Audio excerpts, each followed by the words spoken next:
제가 작년 연말부터 해가지고 올해까지 이상하게 사고를 한 3번 당했어요. 그래서 작년 11월 달에 다리가 부러져가지고 한 3개월간 기부스를 했다가 이제 기부스 풀고 나가지고요. 설 끝나고 난 다음에 제가 이번 주 월요일 날 논현역 사거리를 택시 타고 지나가는데요. 웬 아가씨가 그 휴대폰을 이렇게 보고 있다가 들이박았습니다, 뒤에서.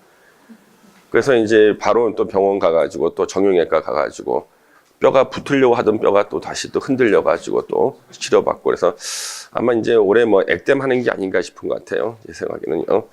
여러분들도 저보다 다 연로하신 분들이니까 좀 이렇게 건강 조심하시고요. 우리 어른들, 어린 저도 힘들다니까, 사고 다니니까 어린 저도. 자, 우리 오늘 이제 공부할 내용이요. 이제 부동산 투자 유망 지역 찾는 기법인데요. 이거 가장 우리 부동산학과 학생이라면 기본적으로 알아야 되는 이유가요. 여러분들이 만약에 부동산학과 재학한다 그러면 주변의 친인척을 비롯한 친구들한테 가장 많이 받는 질문이 이거예요. 어디가 유망하냐? 아니, 나 이제 입학했는데. 예. 아직 정식 입학 안 하신 분 계십니까? 손 들어보세요. 예. 이제 입학했다고 그러면은 이제 온 천지에서요. 어디가 유망해? 뭘 사야 돼? 물어보거든요. 그래서 오늘 강의는 뭐 특별한 게 아니라 우리 부동산학과 학생들이 갖춰야 될 소양입니다. 그냥 누가 물어봤을 때 최소한 3분은 얘기해 줘야 돼요. 3분은. 그러면 3분 얘기해 주면 우리 그 세종사이버대 우리 부동산학과의 명예가 있지 않겠습니까? 그렇죠? 3분 정도. 그럼 우리 부동산 투자 유망 지역을 찾는 기법은 크게 3가지예요. 하나는요, 국가의 계획입니다. 행정 계획이에요. 국가가 알려줘요. 뒤에 나옵니다. 쓰실 필요도 없어요. 예. 그다음 2번째는 뭐냐면 통계 자료가 있습니다. 통계 자료. 통계를 보고 어디가 유망 지역인지 알고 있는 거. 그래서 국가의 계획, 2번째가 통계, 3번째가요, 국가의 정책이에요. 정책. 그래서 계획, 통계, 정책. 이 3개를 보시면은요, 자기가 한글을 읽을 줄 안다 그러면은요, 대충 어디가 유망하겠구나 알 수가 있습니다. 그리고 우리 부동산학과 학생들의 특징은 그래도 학교를 좀 다니고, 그 다음에 댁에서 이렇게 이제 동영상이 보지 않습니까? 보다 보면은, 우리 이런 학우님이 계셔요. 제 강의를 이렇게 들으시다가, 이제 전화가 오지 않습니까? 또 배가 고파요. 컵라면을 끓여 먹고. 그 다음에 이게 중단을 시키는데, 꼭 제가 칠판 이렇게 쓰고 있을 때 중단을 시키는 거예요, 이렇게요. 제가 밤에 어깨가 아파가지고, 중단시켜놓고 다음날 아침까지. 밤새 이 교수를 했다 이게 벌을 세워놓는 거예요, 이렇게요. 그 제가 왜 어깨가 아픈가 그랬더니 우리 학우님들이 자꾸 판서를 하고 있는데 중단시켜서 그러니까 앞으로 중단시킬 땐 제가 팔을 내리고 있을 때 그때 좀 중단시켜 주세요. 예.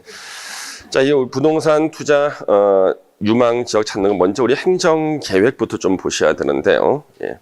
좀 보셔야 됩니다. 자, 우리가 흔히 말이죠. 왜 부동산 공부를 하냐는 거예요. 그 제가 항상 학생들한테 강조하는 게 우리가 부동산학과 입학을 해서 공부를 하면요.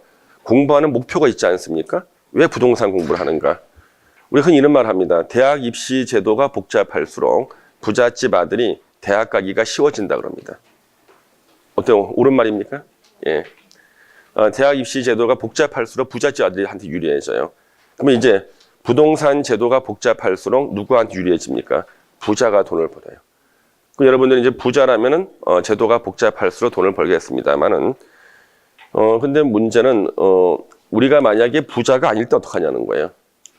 부자가 아니라면요 공부를 아주 열심히 해야 됩니다. 부동산 공부를요. 그래서 여러분들이 지금 부동산학과 입학하셨죠. 공부하시려고요. 그래서 제가 항상 느끼는 게 이거예요. 가족 중에 한 명만 부동산을 공부하면 그 가족의 삶의 질이 달라진다. 저희 어머님, 돌아가신 어머님께서는요 예전에 그 복부인이셨습니다. 복부인. 저희 어머니께서 집을 한 채 사시잖아요. 딱 1년 안에 2배씩 올랐어요. 그래서 저는 초등학교 입학하기 전부터 초등학교 졸업할 때까지요. 제가 12번 이사 갔습니다. 12번. 1년에 한 번씩 한 거예요. 1년에 한 번씩이요. 그러니까 어머니께서 당시는요. 우리가 무슨 이 부동산학과 이런 게 없지 않습니까? 예전에요. 그러니까 혼자 독학으로 도시계획을 공부하신 거예요. 그래서 계획을 공부하셔가지고 도로가 어느 쪽으로 뚫어지는 것을 미리 도시계획 열람하신 다음에 집을 딱 사셔요. 사고 난 다음에 1년 동안 하시는 게 수리를 하십니다. 수리. 조금 해. 몇백만에서 수리하고 나면 딱 1년 지나고 나면 딱 매입한 가격의 2배씩 파신 겁니다. 이렇게요. 이렇게요. 그래서 어머니께서 원래는 그 미장원을 하셨습니다. 원래 미용실 있죠. 예전에 우리 미용실에서 고대할 때는요. 연탄 이게 구공탄 있죠. 고대절에 이게 꽂아서 이렇게 했거든요. 혹시 아십니까? 예. 그때를 아십니까? 예. 근데 한날 이제 그 고대를 하시는데 손님이 오셔가지고 어디다가 집을 샀는데 2배 올랐다는 거예요. 이 얘기를 머리 하시다가 듣고 난 다음에 내가 갈 길은 이게 아니다 생각하시고 이제 그 미장원을 갖다가 저희 이모님한테 넘겨주시고 이제 부동산에 나가신 겁니다. 근데 당시 저희 아버님께서는 이제 측량학 박사셨습니다. 그래서 아버님께서는 그 우리나라의 이제 주요한 개발 사업을 다 측량을 하셨는데요. 분당 신도시도 아버님이 측량을 하셨어요. 그러면 저 같으면은요, 이거 엄청난 정보 아닙니까? 신도시에 들어서는 거.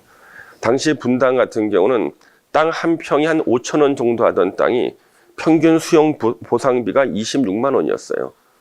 50배 정도가 더 나온 거죠. 그래서 근데 저희 아버님께서는 이제 공직으로 차관보까지 하셨는데 각서를 쓰신 겁니다. 절대 발설하지 않겠다. 그래가지고 20년간 함구하시고 다 발설해가지고. 근데 어머님께서는 그 사실을 모르시고 분당 바로 앞에 있는 성남시 수정구까지만 가셔가지고 투자를 하신 거예요. 조금만 더 갔으면은 분당까지 갔으면 50배인데 그 앞에는 2배까지 안 올랐거든요. 예. 그 나중에 저희 아버님께서 이제 그 훈장을 받으셨어요. 청백리라고. 훈장을 이렇게 가져오셨는데 어머니께 던진 겁니다. 돈으로 바꿔오라고. 무슨 훈장이 필요하냐. 예. 그래서 이제 아버님께서 이제 공직자 재산 등록했을 때 9천만 원이셨어요. 33년 공직 생활의 재산이 9천만 원. 나머지는 다 어머님 재산이야. 다 부동산인 겁니다. 예. 그때부터 제가 이제 부동산이 원래 괜찮은 것보다 했는데 어떻게 하다 보니까 제가 이제 부동산을 공부하게 됐고요. 이제 교수가 됐는데요. 그래서 제가 보니까 가족 중에 한 명만 부동산을 공부하면은 예, 그 가족의 질이 달라진다는 것이 제가 느낀 게 이겁니다. 그래서 이제 그 부모님 돌아가신 다음에 부동산을 제 동생하고 저희가 이제 공동 상속이죠. 반씩에 상속했는데 상속받고 난 다음에 엄청난 상속세 내고 그다음에 종부세 내고 너무 힘듭니다. 예. 제가 제일 아까운 세금이 종합부동산세입니다. 종부세요. 예. 그러면 제가 생각하는 게 부동산학과 교수가 가지고 있는 부동산 이거 업무용 아닙니까? 그렇잖아요. 제가 보니까요. 음대 교수님이 고가의 피아노를 몇 개 갖고 있는 거예요. 몇 대 갖고 있다. 이거는 제가 아니죠. 업무용이잖아요.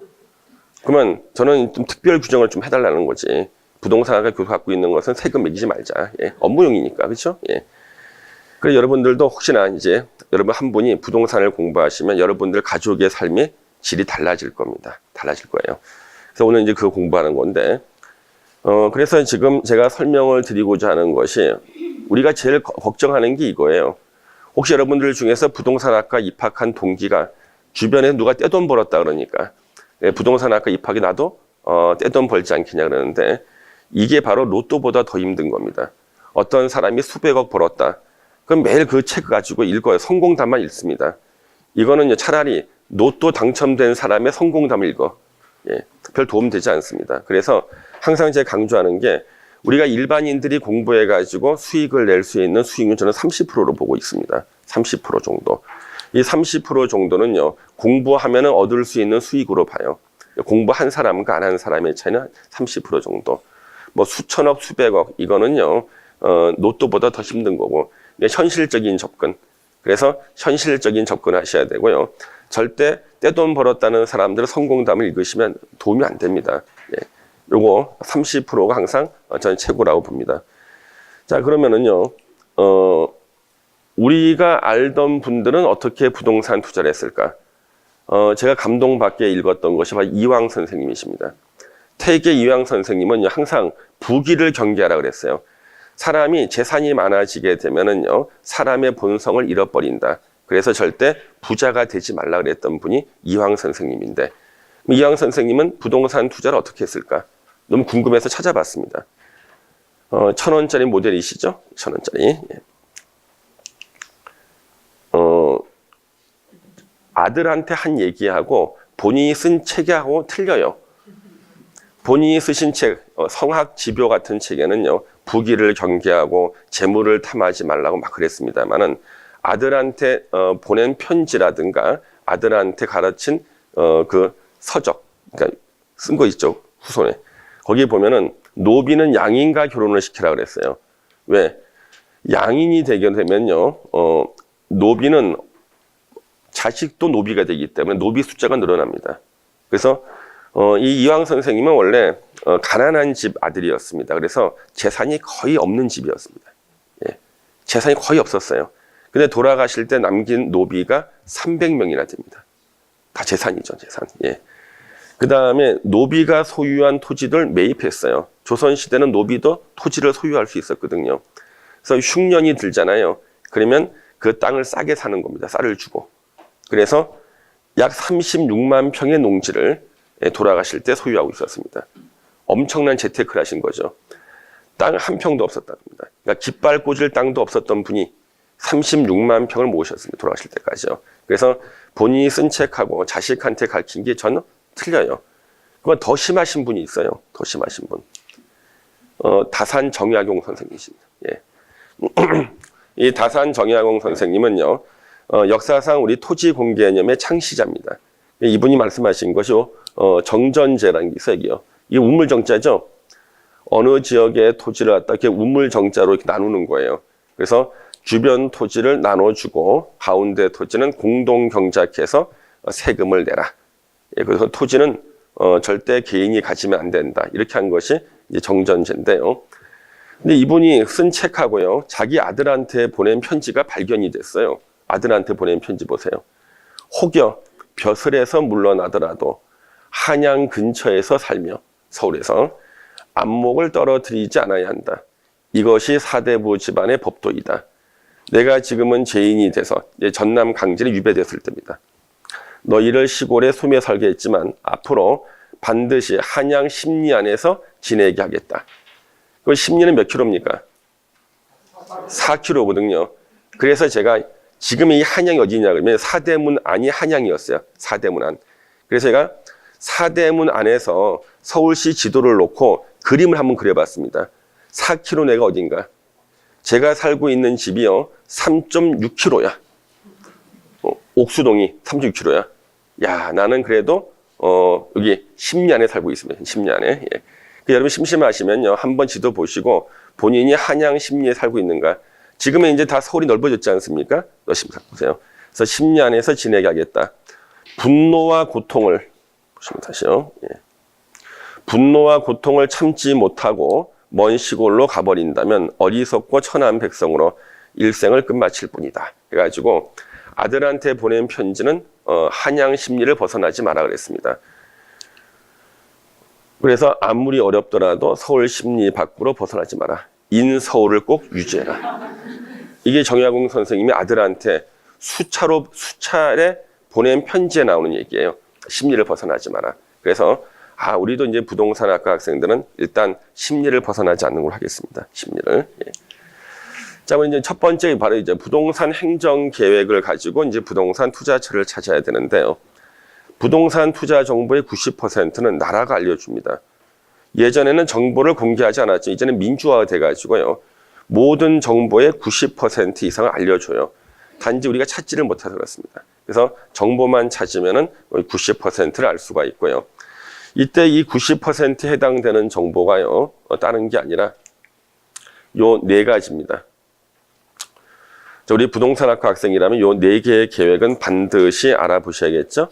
국토종합계획, 대한민국의 전 국토의 개발, 보전, 관리의 방향을 정해놓은 겁니다. 국토종합계획.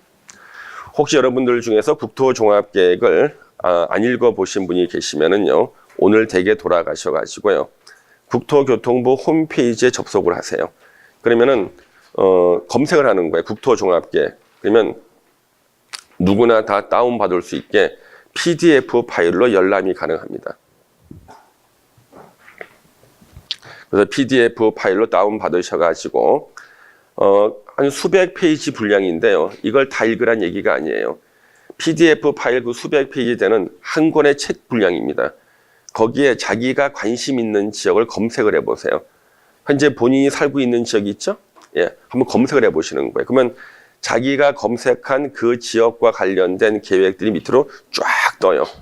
그러면 자기도 몰랐던 내가 살고 있는 곳에 이렇게 개발 계획이 수립되어 있구나. 이것을 알 수가 있습니다. 예. 그러면 우리 학우님께서는 어디 살고 계십니까? 대기. 예? 목동. 예. 목동은 국토종합계획이 어떻게 한다고 혹시 봤습니까? 한번 보시고요. 그 뒤에 학우님은 동두천. 동두천 한번 검색하면은요. 동두천은 국토종합계획에서는요. 경기 북부의 교통축의 출발로 나옵니다. 예. 동두천부터 밑으로 쭉 내려와서 평택까지 교통축이 나올 겁니다. 한번 검색해 보세요. 예. 이 국토종합계획이 우리나라 대한민국 전 국토의 개발 보전 관리의 기본 방향이 나오고요. 명색이 부동산학과 학생이라면 이것을 한 번씩은 다 보셔야 됩니다. 제일 먼저 본인이 사는 집부터 보시고, 그 다음에 이제 서울, 경기, 인천에 대해서는 어디가 개발될 것인가는요. 요 수도권 정비 계획을 보셔야 돼요. 서울, 경기, 인천의 개발 방향이 나오는 겁니다. 수도권 정비 계획. 예. 그다음 요 도시 기본 계획은 각 시군별로요. 각 시군의 개발 예정지가 나오는 게 여기 바로 도시 기본 계획입니다. 그래서 여러분들이 살고 있는 도시 기본 계획은 그 시청이나 군청 홈페이지에 들어가면은요. 또 PDF 파일로 다운받아서 확인해 보실 수가 있어요. 요 확인해 보시면 정상적인 분은 어디가 어떻게 개발되겠구나 알 수가 있습니다. 예. 자, 요 광역 도시 계획은 전국에 11개가 수립되어 있어요. 11개. 예. 2개 이상 도시를 묶어서 기능 역할을 분담시키는 거고요. 제일 규모가 큰 것이 수도권 광역 도시 계획이라고 있습니다. 서울, 경기, 인천을 묶어서 기능과 역할을 분담시킨 계획인데요. 항상 요 광역 도시 계획은 2가지를 공부하셔야 돼요. 교통망이 나와요. 교통망. 하나가 그린벨트가 나옵니다. 그래서 자기가 전국에서요. 우리가 서울을 경기도 인천 묶어가지고 수도권 광역도시계, 그 다음에 큰 도시는 다 있어요. 부산권 광역도시계, 대구권, 전주권, 광주권 다 있습니다. 제주권. 이 보면은 몇 개 큰 도시 중심으로 몇 개 도시를 묶어서 그 도시와 도시 사이에 그린벨트가 다 나오고요. 교통망이 나옵니다. 혹시 광역버스 타보셨어요? 광역버스? 이게 광역도시계획으로 만든 거예요. 광역버스가. 교통망이 바로 광역버스입니다. 그래서 요 4가지만 있으면은요, 일단 부동산 전체 정보, 어떻게 개발되는지 정보를 90%를 알 수가 있어요. 90%. 그러면 나머지 10%는 뭐냐면 한번 적어볼까요? 전국 철도망 계획이라는 게 있고요. 전국 도로망 계획이라는 게 있습니다. 그래서 전국 철도망 계획과 전국 도로망 계획이 있죠. 이런 것들이 나머지 10%의 중심이 됩니다. 그래서 이런 것들을 갖다가 다 보면은 자기가 관심 있는 지역에 어떻게 개발이 될 것인지를 알 수가 있고요. 한 가지 조심할 것은요. 이런 개발 계획이요. 이런 계획이 100% 실현되는 게 아니라는 거예요. 이 계획 중에서는요. 반드시 실현되는 계획이 있는가 하면은 실현 가능성도 없는데 그냥 하나 써놓은 것들이 있어요. 뭐냐면 지역구 국회의원들이요. 예, 공약사항 있죠. 그렇죠? 하나 넣어놓는 겁니다. 그래서 허수를 찾아내는 능력이 필요합니다. 이거는 진짜 할 것이고 이거는 괜히 지역 주민들 기분 좋으라고 써놓은 것도 있고요. 이걸 좀 추려내는 능력이 필요합니다. 자, 요 4개만 알면 일단 90%다 이거죠. 예. 자, 그러면은 이제 일단 기본적인 투자 지역을 정할 때는요. 여기 국토종합계획의 가장 유명한 지도가 요 2개 지도예요. 국토종합계획이에요. 왼쪽은요. 대한민국의 전 국토를요. 4개 벨트를 만들어 놨어요. 4개 벨트. 그래서 4개 벨트가 바로 가장 큰 개발축입니다. 현재 정부에서요. 가장 역점을 두는 축이 서해안 신산업 벨트예요. 이게. 그러니까 서해안 신산업 벨트는요. 핵심이 거점이 평택시입니다. 평택. 국토종합계획상. 그래서 2011년도에요. 평택시가 서해안의 거점 도시로 정해진 거예요. 국토종합계획 발표할 때. 그래서 발표하자마자 평택으로 다 달려갔습니다. 예. 그래서 평택에 바로 2011년도에 삼성그룹이요. 고덕지구에 100조 원 투자를 했습니다. 바로 서해안의 거점 도시거든요. 그 다음 이제 배후 도시가 있어요. 화성, 안산, 시흥입니다. 그래서 서해안의 거점 도시 평택시가 국토종합계획에 나오고 배후 도시가 화성, 안산, 시흥이 배후 도시입니다. 그래서 최근 5년간요. 수도권에서 인구 증가율 1위인 도시가요. 평택시예요. 아니다. 화성시입니다. 평택이 2등. 그래서 화성이 1등이에요. 최근 5년간 인구 증가율 1위. 화성시. 평택의 배후 도시거든요. 그러니까요. 우리 일단 화성하면 일단 무서운 도시 아닙니까? 무섭지 않습니까? 이제는 안 무서운 도시입니다. 왜? 하도 개발이, 이제는 사람을 묻을 땅이 없어요. 예. 이제는 사람을 몰래 묻을 땅이 없기 때문에 무섭지 않은 도시가 됐고요. 그래서 화성, 안산, 시흥까지가 하나의 축이 나오는데요. 이게 이제 서해안 신산업벨트의 출발인데 밑으로 쭉 내려와 가지고요. 새만금까지가 요 벨트 핵심입니다. 새만금까지가. 이게 정부가요. 가장 많은 국가 예산, 그러니까 간접 자본, SOC 그러죠? 다 투자를 했습니다. 그래서 이게 앞으로 우리나라를 갖다 이제 계속 또 먹여 살리는 축이 되고요. 그럼 두 번째 역점을 두는 데가 이쪽입니다. 동해안 에너지 관광 벨트. 여기가 이제 정부가 두 번째 역점을 두는 거예요. 특히 이 관광 벨트입니다. 관광 벨트. 예. 그래서 정부가 이쪽에 두 번째로 역점을 두고요. 이 관광을 갖다가 많이 활성화시키겠다. 그럼 여러분들이 우리 통계에서 항상 조심해야 되는 것이요. 외국인 관련 통계가 정확하지가 않아요. 통계는요. 그래서 외국인들이 수요하는 부동산은요. 통계에 잘 안 잡힙니다. 이렇게요. 그래서 이 외국인들이 많이 모이는 곳에 현재 부동산 개발 사업과 부동산 가격이 상승하게 돼 있고요. 이쪽으로 관광을 활성화시키겠다 그래가지고요. 그래서 국토종합계획에서요. 강원도로 가는 KTX, 그 다음에 각종 고속도로, 양양고속도로 있죠? 이거 다 국토종합이 다 있던 것들입니다. 떨어진 것이 아니라. 그래서 이런 것들을 다 국토종합계획 통해서 확인할 수가 있죠. 이렇게요. 예. 그러면 예전에 5년 전에요. 통계가 있습니다. 5년 전에 관광공사 통계에 서울특별시는 관광객 순위로 세계 10대 도시 안에 들어갈까요? 안 들어갈까요? 서울시가 세계 10대 관광 도시 안에 4년 전 기준으로 들어갈까요? 안 들어갈까요? 딱 10등입니다. 딱 10등. 10등. 충격적이죠. 그렇죠? 10등입니다. 외국인들이 그렇게 많이 온다는 거죠.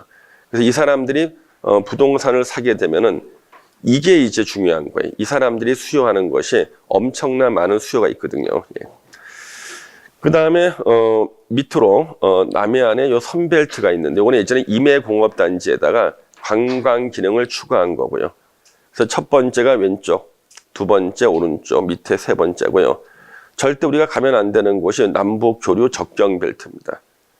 이거는 정부가 뭐 축을 만들어 놓고 개발한다 그랬지만요. 이것은 그냥 기분 좋으라고 해놓은 곳이 아닐까 싶은 거예요. 그래서 땅값이 싸다고 이제 파주 문산 같은 데 가서 땅을 샀습니다. 땅 사서 거기 이제 무슨 누가 아파트를 짓는데 휴전선에서 총을 누가 하나 쐈어요. 총 한 발당 평균 1,000만 원 정도 가격 떨어진다고. 한 발당. 예. 한 발당. 예. 총 한 발에 1,000만 원. 기관총을 쏘는 날이 있었습니다.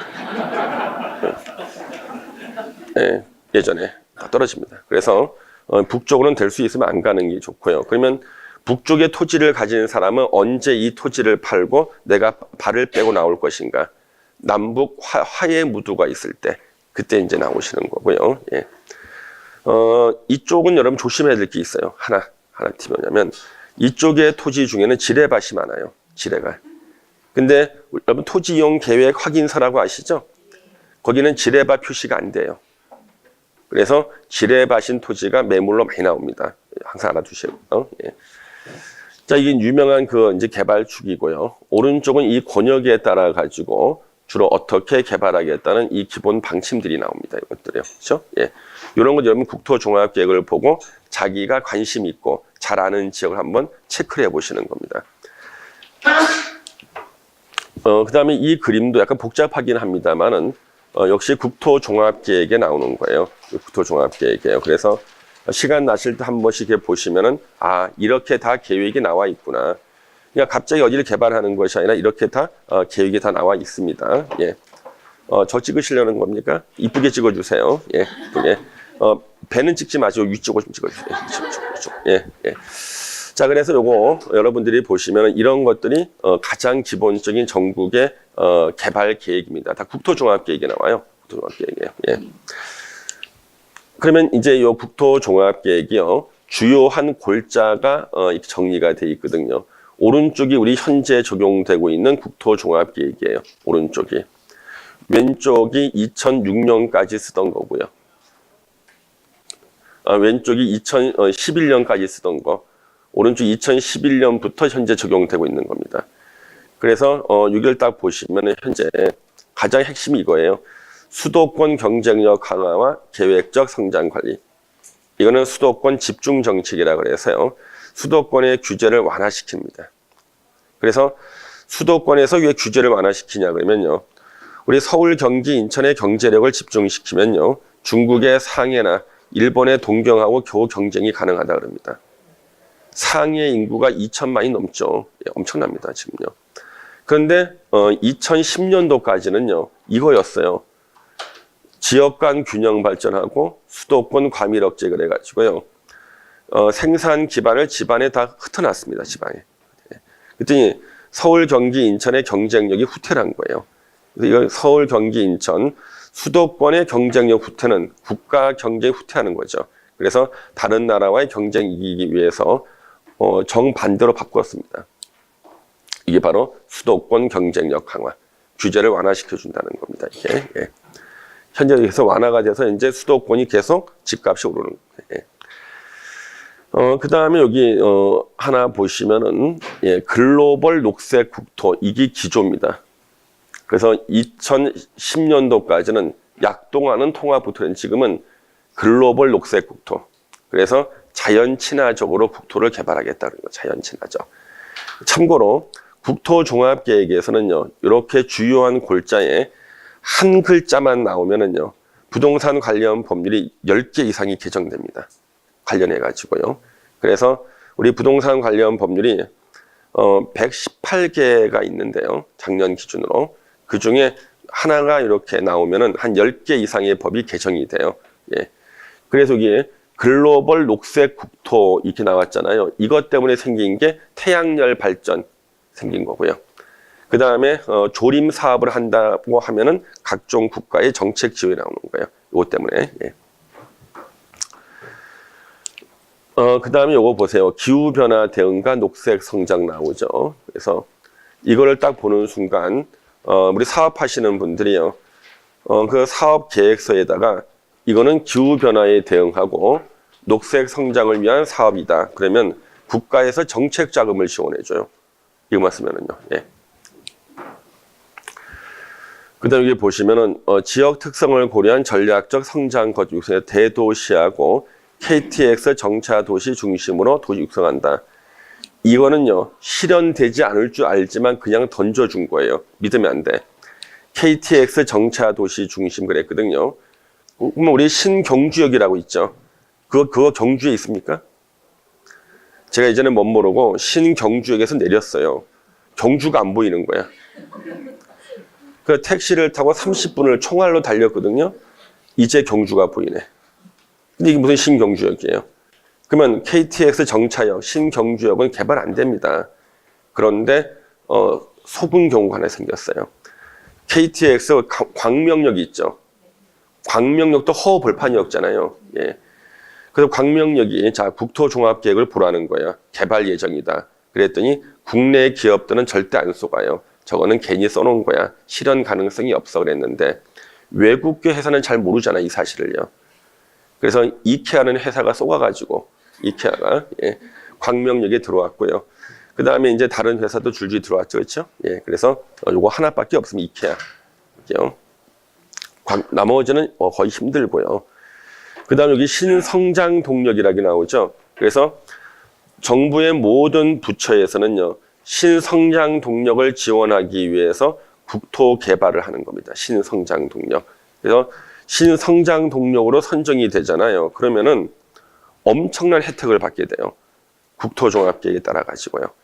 제가 아는 분은요, 영화 감독이신데, 이 영화 감독이신 분이요, 갑자기 대학원을 입학하겠다는 거예요. 모 대학원에.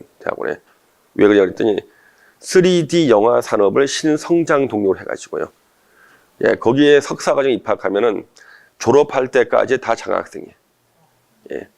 그 다음에, 졸업하고 난 다음에는 그 사람한테 3D 영화에 대해서 일거리를 준대요. 예, 여기까지. 이거 찾아보면 굉장히 많습니다, 여러분요. 절대 우리 쓰면 안 되는 단어가 있습니다. 뭐, 눈먼 돈, 쓰면 안 되잖아요. 그렇죠? 저는 절대 이 말 쓴 적 없어요. 예. 예, 하여튼, 아니, 석사 과정을 졸업할 때까지 전액 국가 장학금으로 공부해. 10원도 안 내고. 졸업하고 난 다음에 그분한테, 예, 3D 영화 일거리도 나눠줄 정도야. 이게 다 국토종합에 나오는 겁니다. 이런 거. 예. 그 다음에 이제 요거 보시면, 자, 우리들한테 중요한 거에 나와, 이제. 도시 재생 및 품격 있는 도시 조성. 한국형 녹색 콤팩트 도시 조성. 자, 우리 콤팩트란 작다는 거죠. 이게 몇 년도인가 봐요. 2011년도. 그래서 우리나라에서 도시 재생 사업이 이제, 계획이 된 게 몇 년도부터요? 2011년도부터인 거예요. 이것 때문에 관련된 법이 다 바뀌었어요. 주택 짓고 도시 재생 사업부터 다 바뀐 겁니다. 2011년도부터요. 예. 주거 수준의 선진화. 자, 수요 맞춤형 주택 해가지고 1인 가구를 위한 도시형 생활주택 원룸이 등장이 바로 이때입니다. 요것 때문에 예, 수요 맞춤형. 그 다음에 계획적 토지형 제고, 개발행위 허가제도 운영해가지고 개발행위 허가제가 더 강화가 됐어요. 난개발 방지가 2011년도부터. 철도 중심의 녹색 교통 체계. 왜 철도 중심일까? 선진국은 철도 중심이고요. 이래서 이제 기존 시설의 운영을 효율하기 위해 가지고요. 한국철도공사가 철도역 주변을 개발하기 시작했습니다. 예. 잘 했을까요? 철도공사가 개발 경험이 없잖아요. 그렇죠? 잘 못했습니다. 그래서 요때 이제 철도공사가 감사자문위원회라는 걸 만들었습니다. 감사하려고. 그때 제가 이때 2011년도에 이거 위원이 됐어요. 이때요. 예. 감사제 많이 했습니다. 예. 자, 그 다음에 여기 하천의 다목적 이용. 이게 바로 4대강 사업이에요. 하천의 다목적 이용이 바로 4대강 사업입니다. 예. 우리한테 중요한 건 이거예요. 수변 공간의 적극적 활용입니다. 이건 우리가 주목을 하셔야 돼요. 자, 국민 소득이 3만 불이 넘어가는 국가는요, 레저 수요가 엄청나게 늘어나요. 레저 수요가요. 3만 불이 기준이에요. 그러면 궁극적으로 마지막 최고의 레저 시설은 다 물가로 오게 돼 있습니다. 바닷가 주변, 강변 주변, 계곡 주변, 다 물이 있는 곳이 결국엔 다 레저 시설이 들어서는 겁니다. 그래서 수변 시설, 수변 공간의 적극적 활용 그래가지고요. 우리는 다 레저 시설들이 물가로 들어서게 되고요. 혹시 여러분들 중에서 오토 캠핑에 관심 있는 분, 처음 들어보세요. 오토 캠핑. 예. 제 주변에 보면은 오토 캠핑에 이제 거의 빠져 있는 분이요. 자동차를 사셨는데요. 캠핑카를 사시는 분도 계셨고요. 제 친구는 버스 샀어요. 버스를 개조한 거예요. 캠핑카로. 야, 아침에 가서 이제 운전 배워. 대형 면허 운전 배웁니다. 이렇게 해가지고. 뭐 이런 분들이요. 전국에 현재 오토 캠핑장이 1,300개 정도 있습니다. 예. 4년 전까지는요, 300개였어요. 300개가 4년 사이에 1,300개로 늘었어요. 근데 제가 보기에는 한 1,500개 넘어가면 포화 상태가 될 거예요. 포화 상태. 그럼 이제 살아남는 오토 캠핑장은요, 물이 있어야 살아남아요. 바닷가 주변, 강변 주변, 계곡 주변. 그래서 항상 여기 마지막까지 살아남는 레저 시설은요, 수변 지역만 살아남습니다. 그 다음에 여기 이제 기후변화된 그런가 보다 해서 뭐 새만금, 경제자유구역, 국제자유도시, 비즈니스, 의료복합단지, 이런 거 나오고요. 그 다음에 맨 밑으로 이제 보시면, 재원 조달 방식의 다양화. 우리 곧 3기 신도시가 만들어지죠? 수용 보상금이 엄청 풀리죠. 수십조 원이 풀릴 텐데요. 원래 우리 수용 보상금은 현금 지급이 원칙입니다. 그럼 현금이 풀리면은 부동산이 다시 폭등할 수가 있잖아요. 그래서 재원을 채권 보상을 하겠다는 건데요. 이게 쉽지가 않아요, 지금요. 그 이유가 미국 사람이 가지고 있는 땅을 채권 보상하면은요, 소송 제기 당하게 돼 있습니다. 예, 한미 FTA 때문에. 그렇죠. 문제 있죠. 그래서 함부로 채권 보상이 쉽지는 않습니다. 권리 침해가 될 수 있기 때문에요. 그래서 미국에서는요, 수용 보상금은 무조건 현금으로 주게 돼 있습니다. 왜? 국민들의 땅을 수용하는데 어떻게 현금 주는 것도 미안한데 채권을 주겠느냐. 그래서 채권 주는 것은 미국에서는 원칙 금지입니다만 우리나라는 현재 가능하거든요. 그런데 우리나라에 만약에 채권을 많이 주게 되면 미국과의 격차가 심해집니다. 그래서 FTA 위반이 될 수가 있어요. 문제가. 예. 이런 것들이 이제 가장 중요한 골자인데 다 이제 중요한 거. 여기 계획이 언제까지인가 보세요. 2020년. 이제 내년이면 이 계획 일단 종료를 하고요. 이 계획에서 이제 추가하는 계획 플러스 알파가 나오는 거예요. 왜 이거는 계속 유지하면서 플러스 알파가 나온다고요. 그러면 이게 2021년도부터 이제 새로운 계획이 시행이 되는 거예요. 그러면 여러분들이 만약에 2011년도에 발표했던 국토종합계획을 내가 나중에 알아가지고 내 관심 있던 지역에 못 갔어요. 예. 평택이 땅값이 한 5배 이상 올랐는데 못 갔단 말이에요. 그러면 이제 언제 한번 노려보는 거예요? 2021년 한번 노려보는 거죠. 근데 2021년은 왜 문제가 되냐 그러면요. 우리나라의 주요한 지표에 결정적인 변화가 오는 게 2021년도예요. 지금 모든 사람들, 부동산을 공부하신 분들은요. 2021년도에 모든 자신의 경제력을 다 집중시킵니다. 왜? 현재 모든 부동산 관련 지표에 대변화가 2021년도예요. 예. 자, 그러면 2021년도에 이제 새롭게 국토종합계획의 수정계획이 제5차 계획, 현재 지금 4차 계획이에요. 5차 계획이 2021년도에 발표가 되면요. 오른쪽에 있었던 내용에다가 추가해가지고 왜? 앞으로 20년간 전국토를 또 파야 될 거 아니야. 개발해야 될 거 아니에요. 그 계획이 이제 나오는 겁니다. 2021년도에요. 그래서 오른쪽엔 현재 진행형이고 여기다가 플러스 알파가 2021년도에 나온다. 그러면 여러분들은 이제 2021년이 왜 중요한지는 뒤로 가면 점점점 중요한 얘기가 나와요. 2021년 각종 지표가 바뀌기 시작하는데요. 그때 발표가 되자마자 바로 미리 준비하고 있다가 거기서 한번 살펴보셔야 되는 거죠. 자, 그러면은 현재 우리가 봤던 4차 국토종합계획은 2020년에 종료. 플러스 알파가 되는 5차 국토종합계획이 2021년도에 수립이 돼요. 5차가. 그러면 이것이 바로 또 새로운 개발축이 나온다고요. 그 개발축이 이제 다시 우리가 부동산 개발하는 거고요. 우리 많은 분들이 이런 의문을 품습니다. 교수님, 전국에 개발할 땅 이미 다 개발한 거 아닙니까? 그래요. 어때요, 여러분요? 전국에 개발할 땅 다 개발한 거 아닌가? 제가 이것을 찾기 위해서요. 다른 나라 통계를 한번 제가 찾아봤습니다. 우리가 가장 의미 있는 통계는 뭐냐면 국민 1인당 개발된 토지 면적이에요. 국민 1인당 개발된 토지 면적. 예. 그럼 국민 1인당 개발된 토지 면적을요. 대한민국을 100이라고 하면은요. 일본은 한 얼마쯤 될까요? 대한민국이 100이다. 1인당 개발된 토지 면적이 100. 일본은 200 정도가 돼요. 200. 그러면 우리하고 가장 비슷한 조건을 가진 나라가 영국이에요. 국토 면적, 인구수하고 가장 유사합니다. 영국은 1인당 개발된 토지 면적이 한 얼마 정도 될까요? 300 정도 됩니다. 예. 그러면 지금 우리가요, 앞으로 계속 땅을 파서 건물 짓고 개발하잖아요. 그렇죠? 앞으로 한 몇십 년을 더하면 일본 따라갑니다. 그 다음에 또 몇십 년 더하면 이제 영국을 따라가죠. 그러면 이제 영국쯤 되고는 그때부터 뭐 하는 거예요? 재개발을 해야지, 다시 이제.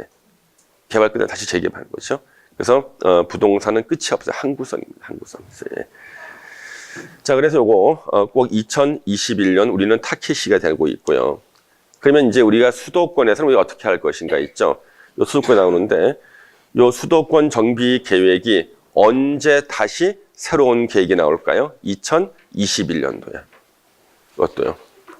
그러니까 서울, 경기, 인천 이건 수도권 정비 계획인데요. 이게 새로운 계획이 2021년도에 나옵니다. 국토종합계획도 2021. 이것도 2021 나와요. 그래서 우리가 서울, 경기, 인천에 대해서는 어떻게 개발될 것인가는 수도권 정비 계획을 가지고 아는데요.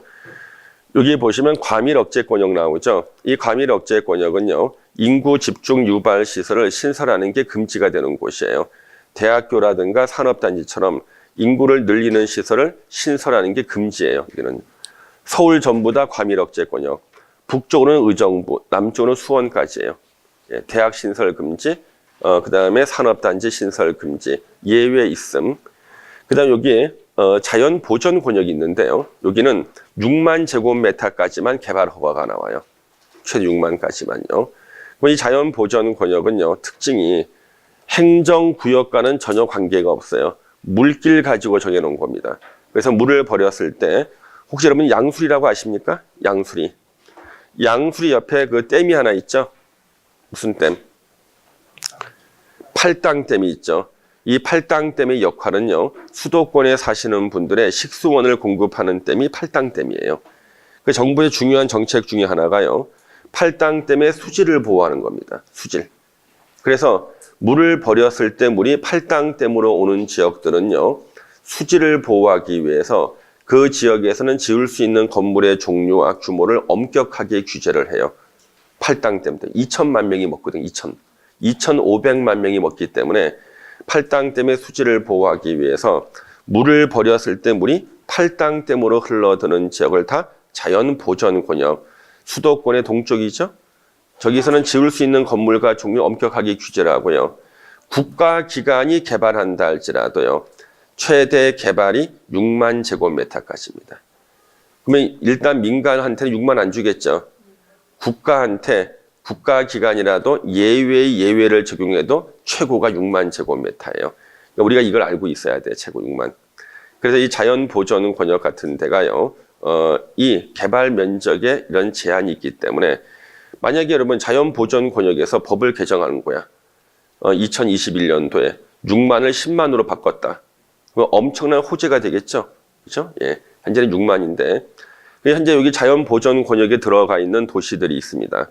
자, 경기도 광주, 여주, 이천, 가평, 양평 5개의 시군은요, 도시 전체가 다 자연보전 권역이에요. 그래서 경기도 광주, 여주, 이천, 가평, 양평이 물을 버리면 물이 어디로 간다는 거예요? 팔당댐으로 간다는 거예요.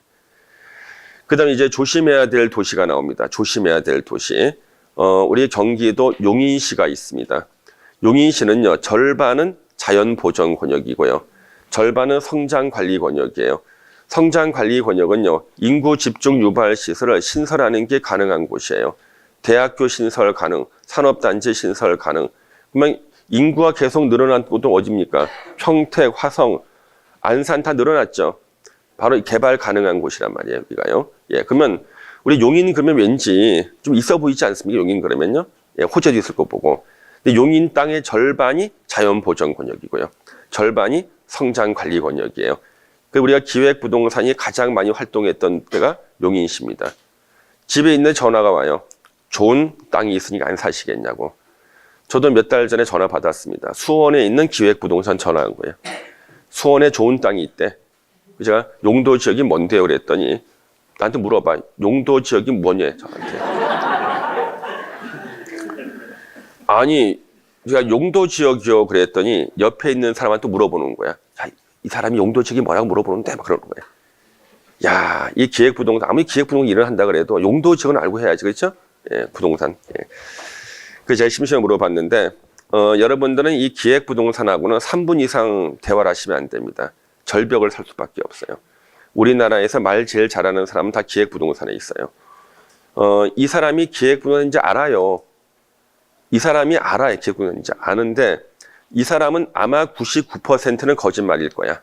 근데 1% 정도는 진짜가 있을 텐데 바로 그 1%가 나한테 소개시켜주는 거, 이 물건인 거 생각하는 거예요. 예. 그래서 3분 이상 대화를 하시면 여러분들은 절벽이라든가 아니면은 맹지를 사던가, 예. 땅을 팠는데 폐기물이 나오거나 막 그럴 거예요. 예. 그래서 절대 기획부동산 전화 오면은 시간을 보다가 한 2분, 한 50초 되면 전화 끊어야 돼요. 예. 3분 정도 되면은 이제 기획부동산이 추천하는 거 사게 되어 있습니다. 그러면 왜 용인이 이렇게 많았냐 그러면요. 용인에서 좋은 땅이 나왔다는 거예요. 그래서 안 사도 된대. 와서 구경만 하래요. 구경하는 순간 사게 돼 있어. 가서 봤더니 옆에 땅은 평당 200만 원인데요. 그 옆에 평당 한 7, 80만 원 정도 급매물 나온 거예요. 사실이야. 옆에 땅이 7, 80만 원이 맞아. 근데 중간에 하천이 하나 있어. 중간에 하천. 하천 건너편에서 물을 버리니까 물이 팔당댐으로 가네. 예, 바로 자연 보전 권역인 거예요. 그래서 우리 용인에서 좋은 땅 싸게 나왔다 그러면 무슨 권역? 자연 보전 권역. 용인시 처인구 모현면 같은 데입니다. 예. 그래서 우리나라에서요, 언론사에 종사하시는 분들이라든가, 그 다음에, 남한테 알려지면 안 되는 분들이 가장 많이 산 땅이 용인시 모현면, 용인시 처인구 모현면, 신도시 들어선다고 소문났습니다. 예. 그거 다 허위 소문이었거든요. 그렇죠? 예. 자연 보전 권역은 6만 제곱미터라고 그랬죠. 6만. 그럼 우리 신도시의 규모는 최소가 330만 제곱미터가 돼야 돼요. 미니 신도시도 30만 이상인데 최대 개발 면적이 6만이잖아요. 신도시는 안 되겠죠. 그럼 어떤 분이 그래요. 그럼 교수님, 특별법을 만들면 안 됩니까? 물론 가능하겠지, 특별법 만들면은. 근데 한번 보세요. 여러분, 우리 분당 신도시를 왜 분당에 만들었나요? 호거만 놔두고 분당 신도시. 신도시를 만들면요, 생활 폐수가 엄청나게 나오는데요. 그래서 정부는요, 새로 만드는 신도시에서 물을 버리더라도 물이 팔당으로 오지 않는 곳을 선정을 해야 돼요. 그래서 분당에서 물을 버리면 물이 탄천으로 가요. 팔당 안 온다고요. 서울에서 제일 가깝고 물을 버렸을 때 물이 팔당으로 오지 않는 지역을 찾으니까 딱 한 군데 분당. 예. 그래서 분당에다가 신도시를 만들었고요. 거기서 물을 백날 버려도 팔당으로 안 오고 얼로? 탄천으로 간다고, 탄천으로요. 예.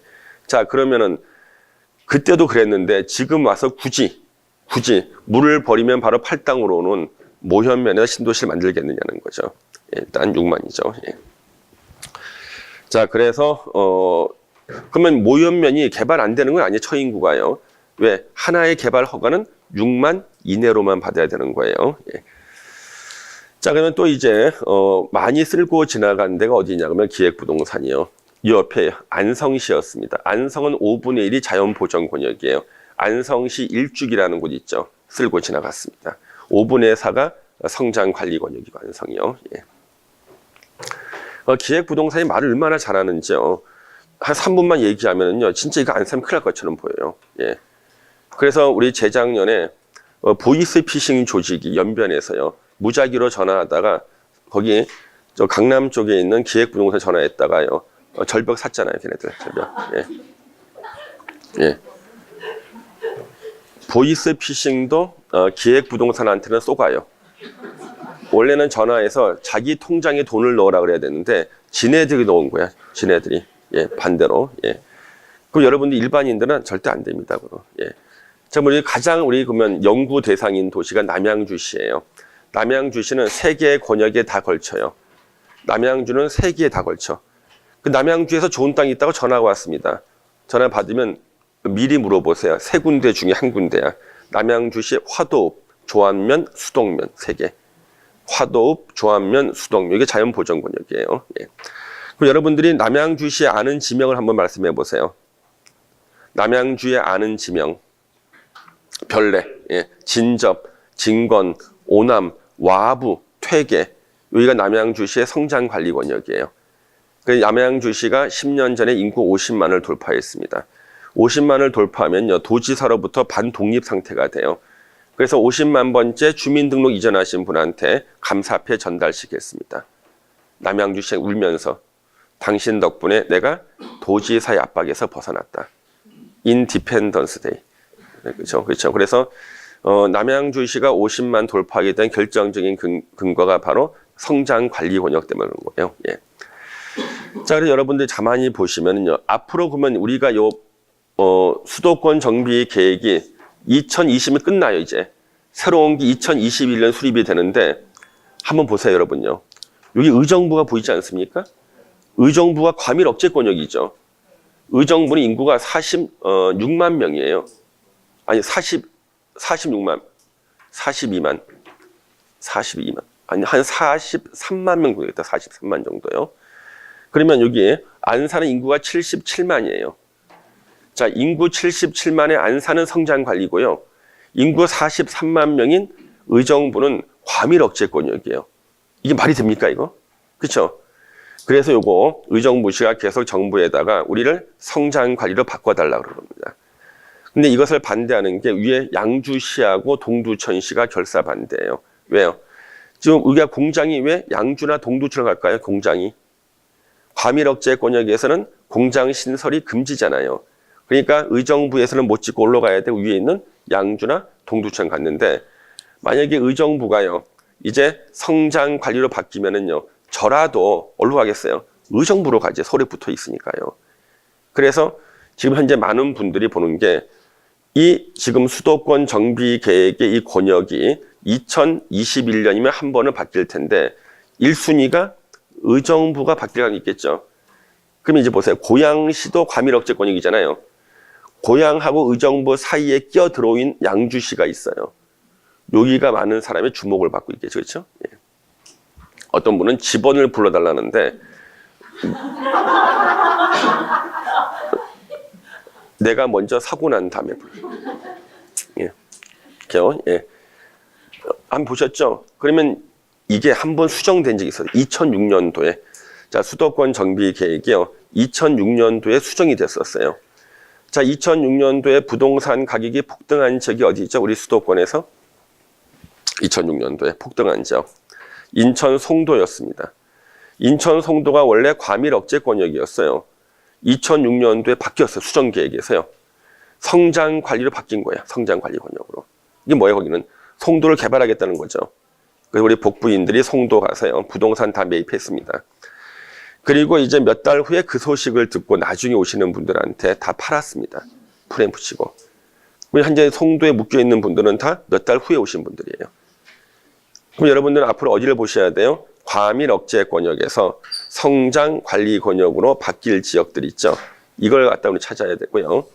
그 다음에 자연보전권역의 개발 허가 면적이 6만에서 더 크게 바뀔 때 그때 이쪽을 보는 겁니다. 아셨죠? 예. 그래서 하나만 더 좀 쉬겠습니다. 그래서 이제 수도권의 요 세 개의 권역이 이렇게 구분이 되고요. 그렇죠? 예. 자, 이게 바로 이제 권역 구분표예요. 명색이 부동산학과 학생이라면 이거는 다 아셔야 되죠. 그렇죠? 자연보전권이 어디냐 그러면 이천, 남양주, 화도, 수덕면, 조안면, 용인시에서 쭉 나오지 않습니까? 서울, 경기, 인천에 있는 도시가 어느 시, 어느 구는 무슨 권역인지는요. 명색이 부동산학과 학생이라면은 다 외우고 있어야 된다. 예. 뭐 다 외우시죠, 여러분요. 예. 그렇게 믿고 있겠습니다. 이건 기본이거든요. 그래서 이제 동네 사람이 저 세종사이버대 부동산학 학생이라면서요. 그렇습니다. 그러면 뭐 물어보면 일단 권역부터 먼저 확인하고 들어가야 되는 거예요. 예. 그래서 누가 지역을 물어본다 수도권에서 뭐부터 확인하는 거예요? 어느 권역인가부터 확인하는 겁니다. 예. 그 예전에 어떤 분이요. 저한테 여기를 물어본 거예요. 예. 요쪽에 남양주시에 뭐 호평, 평내기 물어보는 거예요. 여기가 과밀억제권역이잖아요. 제가 거기는 공장 신설 같은 거 안 되는데 그랬더니 나뭐 그걸 어떻게 하냐는 거야. 제가 잘 확인해 봤다는 거지. 아니 과밀억제권역이잖아요. 그렇죠? 예. 이겁니다. 이것을 기본적으로 보시고요. 이게 이제 수도권 정비 계획에서 어떻게 수도권을 개발할 것인가 나오죠. 예. 전원 휴양벨트, 반도체 클러스터 수원, 부품 소재 시흥 안산, 그렇죠? 예. 해상물류 평택 나오죠. 파주 디스플레이 나옵니다. 이렇게. 예. 남들이 보면 내가 인기 스타인 줄 알겠다. 사진 막 찍고 있어요. 예. 참고로 좀 보시고요. 예. 그러니까 이런 것들이 기본적인 개발 축이에요. 이런 것들요. 예. 그 다음에 이제 또 하나 보고요. 자, 여러분요. 제2외곽 순환도로가 이거예요. 처음에는요. 순환도로 안에만 개발하려고 그랬어요. 처음에는. 그다가 이제 제2외곽 순환도로까지를 개발축을 잡았습니다. 이게 수도권 정비 계획에 나오는 거예요. 그러면 제2외곽 순환도로에 북쪽의 거점이 아까 동두천, 남쪽의 거점이 평택이에요. 그래서 제2외곽순환도로가 돌 때 북쪽을 도는 거점이 동두천, 남쪽은 평택. 예. 자, 그래서 3차 수도권 정비 계획은 실패했습니다. 왜? 목표를 달성 못했어요. 주택 보급률이 115%인데 실제 보니까 98%밖에 안 됐어요. 수도권의 주택 보급률을 목표 달성 실패. 소득 대비 주택 가격 수준. 그 사람이 번 돈을 몇 년간 안 써야지만 주택을 살 수 있는가. 3.5년을 했는데 6.7 더 늘어났습니다. 오히려 더 힘들어졌어요. 수도권 인구 비중 47.5로 하겠다 했는데 더 49로 더 늘어나 버렸습니다. 수도권 정비 계획은 실패했기 때문에 이제 새로운 계획이 나올 거예요. 그래서 이제 3차 수도권 정비 계획은 몇 년을 종료해요? 2020년으로. 4차가 언제부터요? 2021. 국토종합계획도 이제 2021 시작. 이것도 2021 시작. 그 모든 선이 다 2021년도에 모든 것을 다 맞춰놓고 있거든요. 그럼 이제 잠시 쉬었다가 요 뒤에 2021년도에 우리나라의 통계 지표가 어떻게 바뀌는 걸 한번 볼 겁니다. 그리고 쉬는 시간 끝나고 난 다음에요. 제가 그 작은 선물을 좀 준비한 게 있어요. 우리 학우님들한테. 전체는 아니고 뭐냐 그러면 특강 때마다 와서 특강 열심히 공부해 주신 분한테 너무 감사해가지고 선생된 도리로서 너무 감사해서 조금 준비한 게 있습니다. 그래서 그 결성 여부, 그다음 출석 여부는 우리 그 조덕훈 교수님 잘 아시기 때문에 조 교수님께서 1등부터 6등까지를 추려주실 거예요. 6등까지. 예, 그래서 쉬는 시간 끝나고 나서 이제 시상하도록 하겠습니다. 10분만 쉬겠습니다. 예. 11년도 아주 중요한 해가 되겠죠. 수립 예정이 됩니다. 그래서 되게 2020년 하반기쯤 되면 거의 윤곽이 나올 거예요. 그때 우리는 열심히 부동산학과 학생답게, 학우님들답게 말이죠. 반드시 이걸 분석하셔야겠습니다. 어차피 이때 제가 특강 한번 하겠죠. 그렇죠? 그때 오셔야 되는 거예요. 예. 자, 그러면 이제 4차 수도권 정비 계획에서 앞으로 2021년도에 수도권 규제 완화 가능성이 있는가 또는 눈여겨볼 지역은 어딘가 한번 우리 한번 예상을 해보면은요. 자연 보전 권역 중에서는 광주, 여주, 이천, 가평, 양평, 용인, 남양주, 안성인데 여기가 이 자연 보전 권역은 면적만 늘어나면 우리한테는 최고예요. 다른 필요 없어요. 6만 제곱미터가 한 10만까지만 늘어나도요. 엄청난 호재입니다. 개발 허가 가능한 면적만 늘어나도요. 왜? 그게 가능하면요. 산업단지라든가 개발 수요가 엄청 늘어날 수가 있거든요. 또 경기 남부의 성장 관리 권역은 평택하고 화성이 계속 나가고요. 과밀 억제 권역에는 그래도 과천하고 하남이 예. 여기가 이제 계속 유망 지역이 됩니다. 과밀 억제 권역에서는요. 예. 과천하고 이제 하남은 이제 계속 신도시를 이제 개발하고 있지 않습니까? 그렇죠? 예. 물론 소규모죠. 다 소규모. 그렇죠? 예. 자, 이제 어느 도시의 목표를 정하는 게 이 도시 기본 계획인데요. 자, 이 도시 기본 계획은 한번 우리의 사례를 들어서 공부해야 됩니다. 그래서 서울시 도시 기본 계획이 2011년에 발표된 것이 있는데요. 이걸 갖고 우리가 뭐 어딜 찍는다기보다는 어떻게 이것을 해석해야 되는가, 해석하는 요령을 좀 보는 겁니다. 이런 뭐 뻔한 얘기 나와요. 예. 이런 거 있다. 뻔한 얘기 나옵니다. 예. 이런 거 넘기고. 예. 자, 우리 서울에서요. 서울의 목표 1990년에 한번 수립했어요. 우리 1990년에 한번 서울에서 변화가 많았습니다. 1997년, 그다음에 2005년 한번 했고요. 이렇게요. 예. 그래서 2006년도에 한번 또 변화가 있었습니다. 2006년도에 서울에서요. 아파트 값이 가장 많이 오른 지역이 어디일까요? 2006년도에. 상암동이었습니다. 상암동. 예. 서울의 도시기본계획에 변경이 가해졌거든요. 그래서 상암동이 서울의 부도심으로 추가가 됐어요. 그래서 부도심은요, 무조건 인구를 배분해 주게 돼 있어요. 인구를 갖다가 몇십만 명이 살 수 있게끔 개발을 하는 거예요. 그래서 상암동이 2006년도에 서울의 부도심으로 신설되면서요, 인구를 배분해 주기 위해서 상암 DMC를 만들었습니다. 750개 기업을 유치했죠. 가장 많이 올랐었습니다. 그때요. 예. 그 다음에 이제 요 그림을 보시면은요.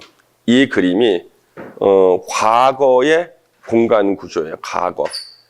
요게, 2010년도까지의 서울의 공간 구조였습니다.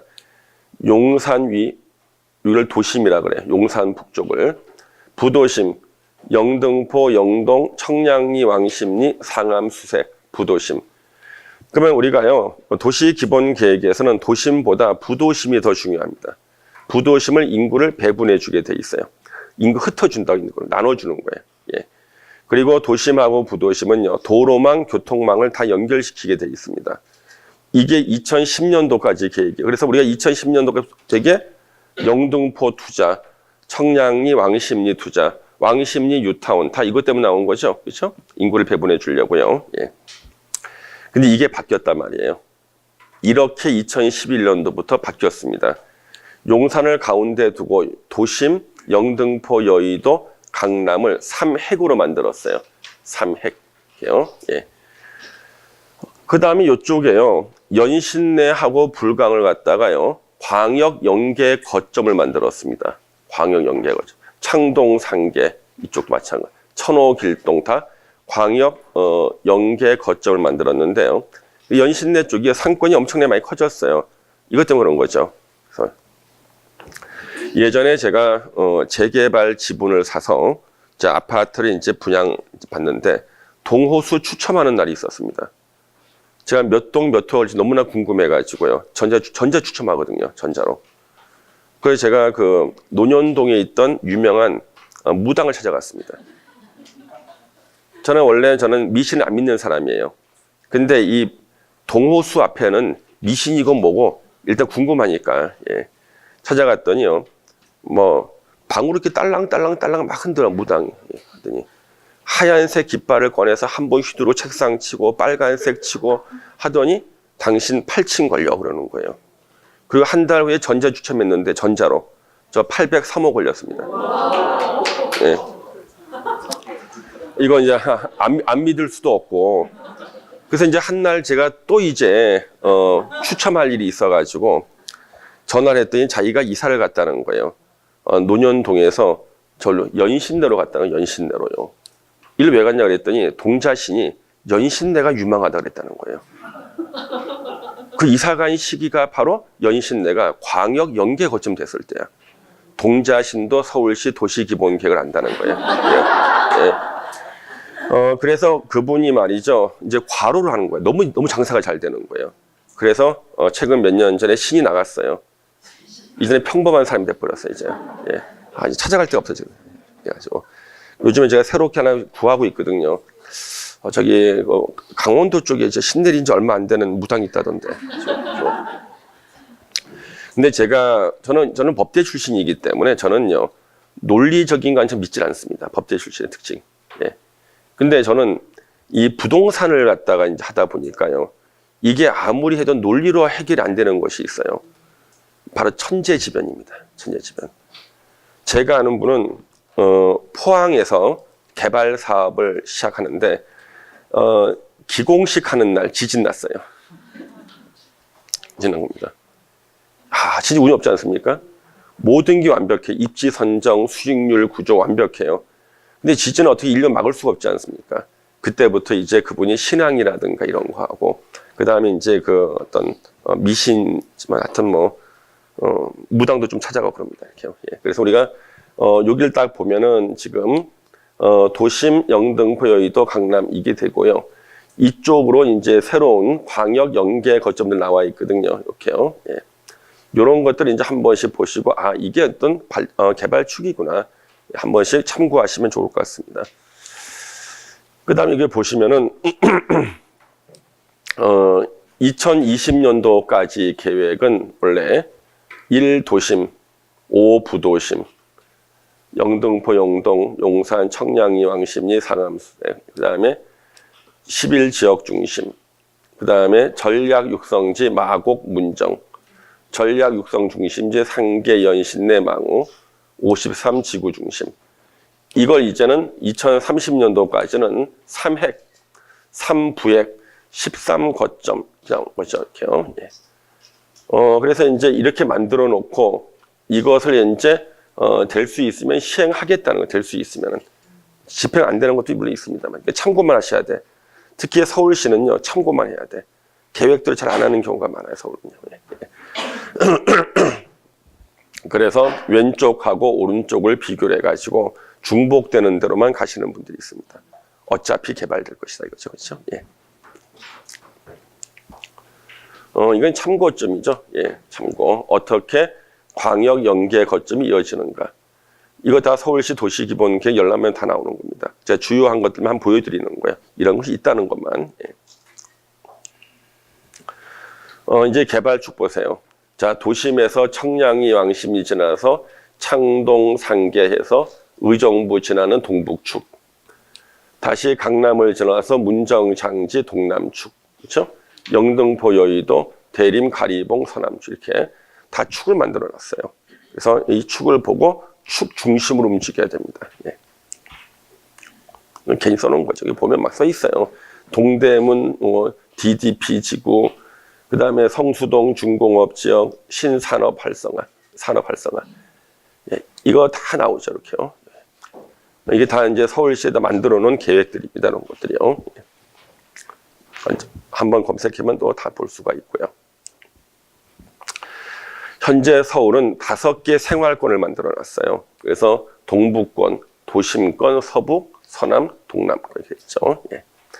이렇게 권역별로 이렇게 개발하겠다는 거죠. 예. 자, 이제는 우리가 요즘에 화두 GTX가 나옵니다. GTX 노선에 따른 투자처 분석인데요. 이 GTX의 특징은 뭐냐면요. 지하 한 50m에서 달립니다. 50m에서요. 그래서 문제가 뭐냐 그러면 우리 민법에서는요. 토지 소유권이 미치는 범위는 상당한 이익이 있는 지하나 공중에 미쳐요. 그런데 자기 땅 밑을 지나가 50m 미치니까 소유권 침해가 아니라고 보는 겁니다.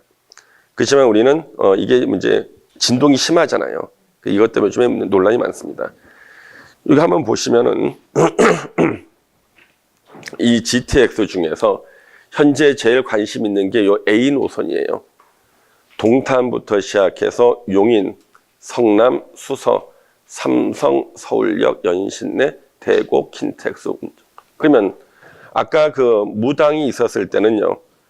연신내에 GT에 들어온다는 거 계획 없었습니다. 무당을 한 거죠. 그렇죠? 예. 동자신이 한 거죠. 예.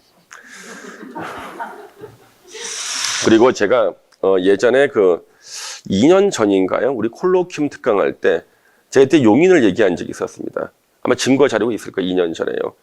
용인에 GTX 황선역이 들어온다. 구성역에. 이렇게 제가 강의 시간에 얘기한 적이 있고요. 증거 자료가 있어요. 현재 들어왔습니다. 용인 구성역 황선. 그 제 강의를 듣고 보신 분이 용인 구성역 가가지고요. 아파트를 갖다 샀는데 그게 지금 2배 올랐습니다. 예, 2배 올랐습니다. 예. 그럼 어떤 분은 왜 선생님 안 사셨냐 그랬는데 더 좋은 데가 있었거든 나는. 강의 시간에만 안 하는데. 네, 그렇죠. 예. 예, 그런 걸 막 던져주는 거지 그냥. 예. 예. 그렇죠. 예.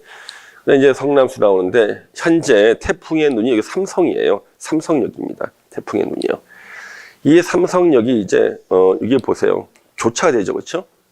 여기요. 시노선 교차가 되죠. 이 신호선은 뭐 이제 좀 시간이 걸리겠습니다만 교체가 되고 있고요.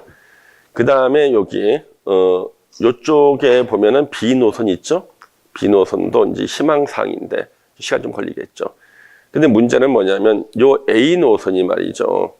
중간에 역을 하나 더 신설할 가능성이 있다는 것이 여기 어디가 될 것인가. 그래서 저는 원래는 이거는 제가 예상 어떻게 했냐면. 아마 저는 시청이 될 줄 알았어요. 왜 그러냐면요. 이 GTX는요. 직선으로 달려야 돼. 직선. 왜? 수백 킬로 달리기 때문에 직선이 되거든요. 그러면은 요 직전역이 어디냐 그러면 보세요. 네. 자, 여기서 삼성에서 서울역 가죠. 이렇게요. 여기서 연신내 갈 때 직선으로 간다 그러면 시청을 지나가야 되거든요. 원래 시청 원래 환승역이잖아요. 그렇죠? 근데 시청 옆에 있는 광화문역 중간에 하는 거야. 시청과 광화문 중간. 지하에 공간을 만들어서 환승 만들겠다는 거죠. 물론 무빙 워크를 설치하면 뭐 이렇게 멀지 않을 겁니다. 예. 그 다음에 만약에 또 하나가 더 생긴다 그러면 저는 서울역하고 요 삼성역 사이 요 직선 있죠. 요 직선을 딱 보면은 딱 하나가 딱 커요. 역 하나가 나오는데 지하철역이요. 그 역을 제목이 안 나옵니다. 왜 안 나올까요? 삼성에서 서울역 이렇게 금을 그었는데 역 이름이 안 나와요. 역 이름 써 있는 데를 지나가서 역 이름이 안 나와. 예. 예. 역 이름을 지나간다니까요. 압구정역이에요. 압구정역. 그래서 만약에 그 하나를 더 추가한다면 이제 광화문이 될 것 같다. 그래서 지난번에 서울시도 광화문을 갖다 검토한다 그랬거든요. 더 추가할 수도 있죠. 그렇죠? 공사비가 부족할 때는 더 추가해서 공사비를 지원받고 역을 주는 거, 역 운영권을 주는 거죠. 민간한테요. 예. 그래서 다른 데도 혹시나 생길 수도 있지 않을까 싶어요. 그렇죠? 근데 너무 짧다 보면 이제는 고속철이 아니네. 고속이 아니네. 가다 왔어. 이거 완행이야, 완행. 예. 자, 이제 서울에 이제 집값 안정을 위해서 새로운 신도시를 만들 때요. 보통 우리 그린벨트를 풀어서 택지 개발 지구를 지정하죠. 그러면 서울에서 현재 서울 외곽의 그린벨트 중에서요. 택지 개발 지구를 지정할 수 있는 요건에 되는 곳은 제가 파란색으로 표시된 이쪽 부분이에요. 예. 그러니까 이게 다 그린벨트인데요. 이 중에서 법적으로 그린벨트를 풀 수가 있는 곳이 여기 점 찍혀 있는 곳들입니다. 이렇게요.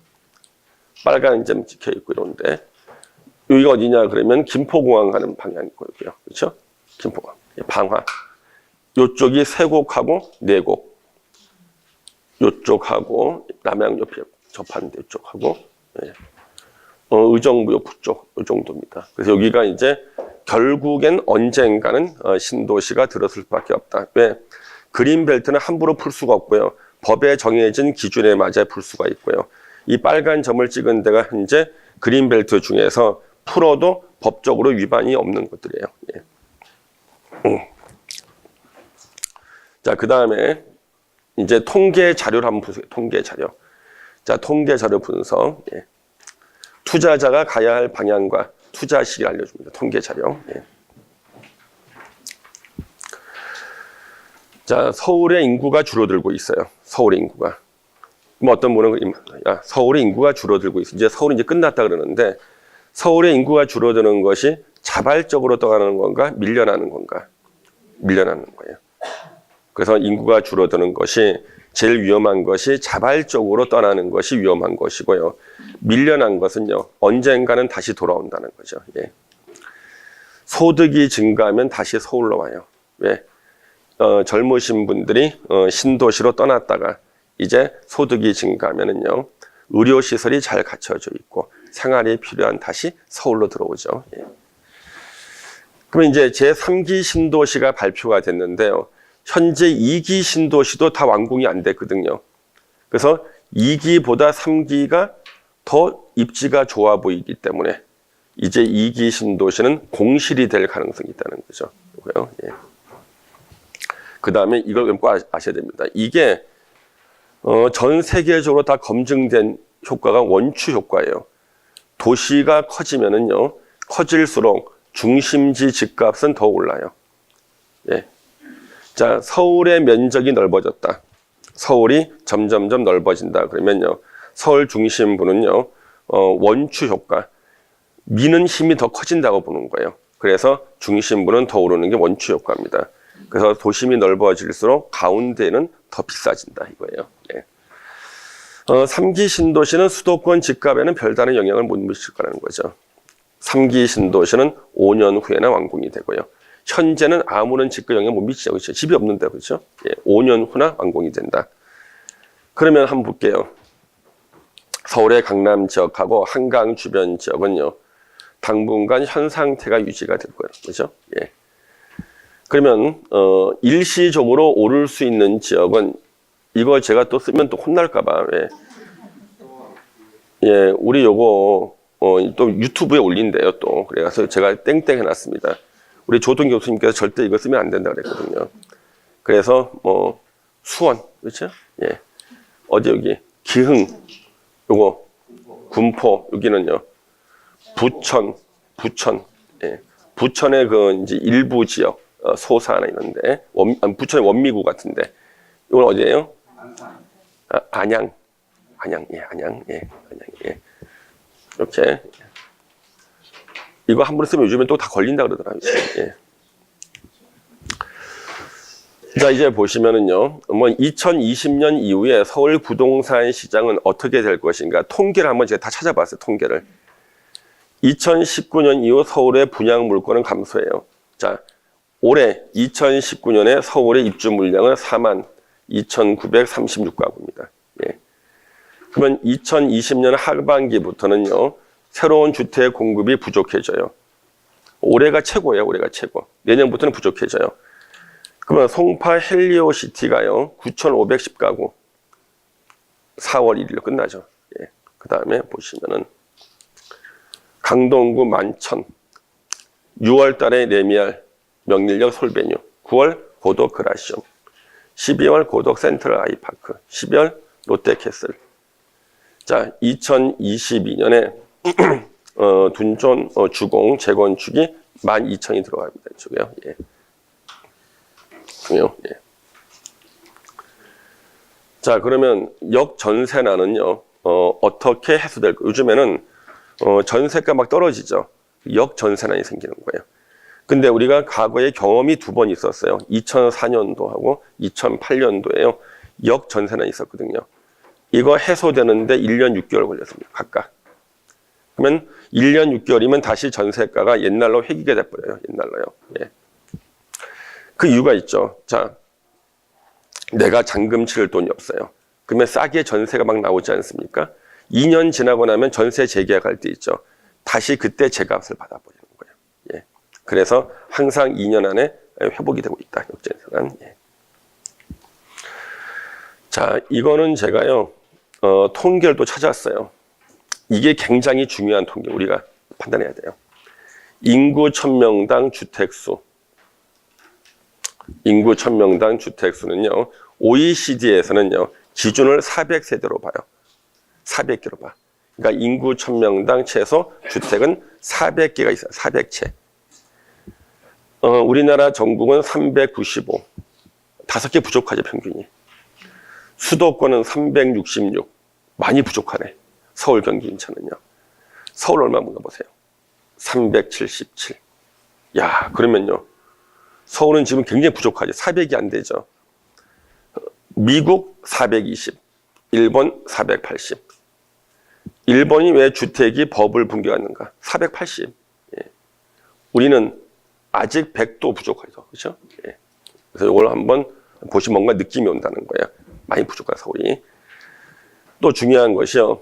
인구가 중요하지 않아요. 인구는 감소하지만 세대 수는 증가해요. 4인 가족이 산다? 집 한 채 필요하죠. 1인 가구도 집 한 채가 필요해. 4인 가구가 4세대로 바뀌었어. 그렇죠? 세대수가 증가한다. 세대수가. 예. 그래서 세대수 증가 때문에 주택수는 계속 증가하고 있고요. 임대사업자 수. 예. 이건 뭘 말해주냐 그러면요. 주택임대사업자로 등록을 하면요. 최장 한 8년 정도는 팔지를 못해요.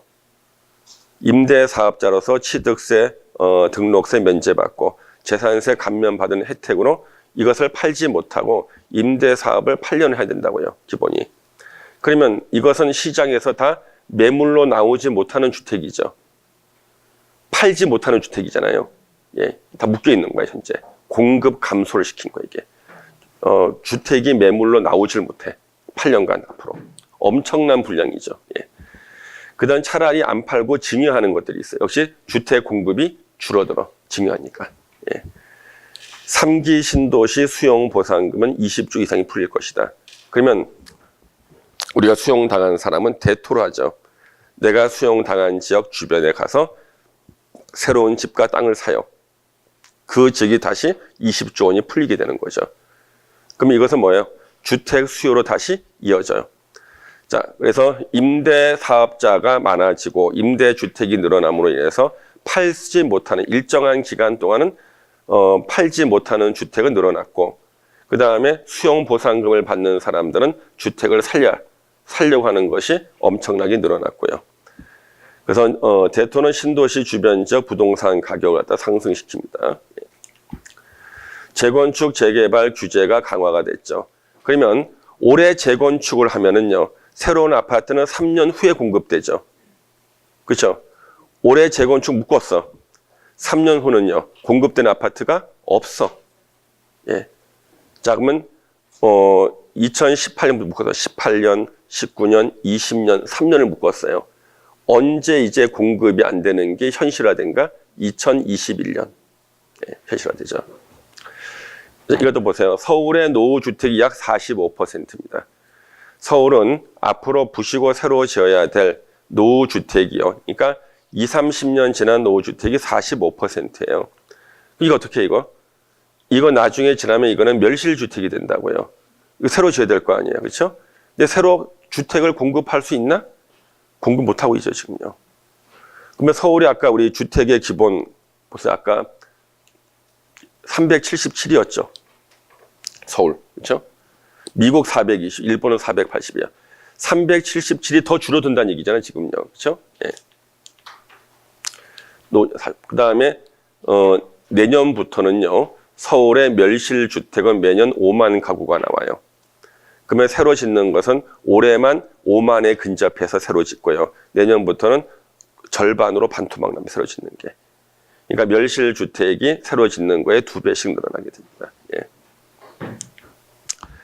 그러면 이제 서울의 집값은 비싼 것인가 한번 보겠습니다. 세계 주요 국가 아파트 가격을 비교했는데요. 웃긴 게 우리는 33평 기준인데요. OECD는 36평 기준이야. OECD가요. 예. 제가 OECD 통계를 갖다가 제가 한번 이거 확인해 봤거든요. OECD 통계, 저는 영어를 잘 못해서 이거 겨우겨우 번역해서 봤습니다. 예.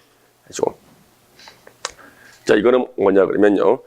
그 나라 수도의 중간값의 아파트 값 한 거야. 중간값. 그 나라 수도의 36평을 기준으로 해서 중간값이에요. 그리고 그 수도의 최고가는요. 여기다 곱하기 5를 하면 돼요. 그러면 현재 모나코의 중간 아파트 가격이 얼마라는 거예요? 80억이면 모나코의 최고가는요? 예? 58에 400억. 예. 영국 런던이 중간값이 46억이야. 예. 곱하기 5 하면 최고가가 나와요. 홍콩 34, 미국 뉴욕 23, 일본 도쿄 21. 그러면 도쿄에 제일 비싼 거는 100억 정도 한다는 얘기죠. 러시아 모스크바 21억, 프랑스 파리 19, 싱가포르 18, 대만 타이페이 9억이에요. 그러면 대만 타이페이 제일 비싼 아파트 가격은요. 예, 9억, 45, 45억 정도. 독일 베를린 9억, 스페인이 8억이에요. 58에 40억 정도. 드디어 한국 얼마가 보세요. 7억 2,500만 원이래요. 서울의 중간값의 아파트요. 여기서 이제 최고가는 곱하기 5로 하면 얼마가 나오나요? 6억 나오죠. 그러면 평당 얼마인가 그러면? 그렇죠. 예. 평당 얼마 절대 제 입으로 말하면 걸린대요. 예.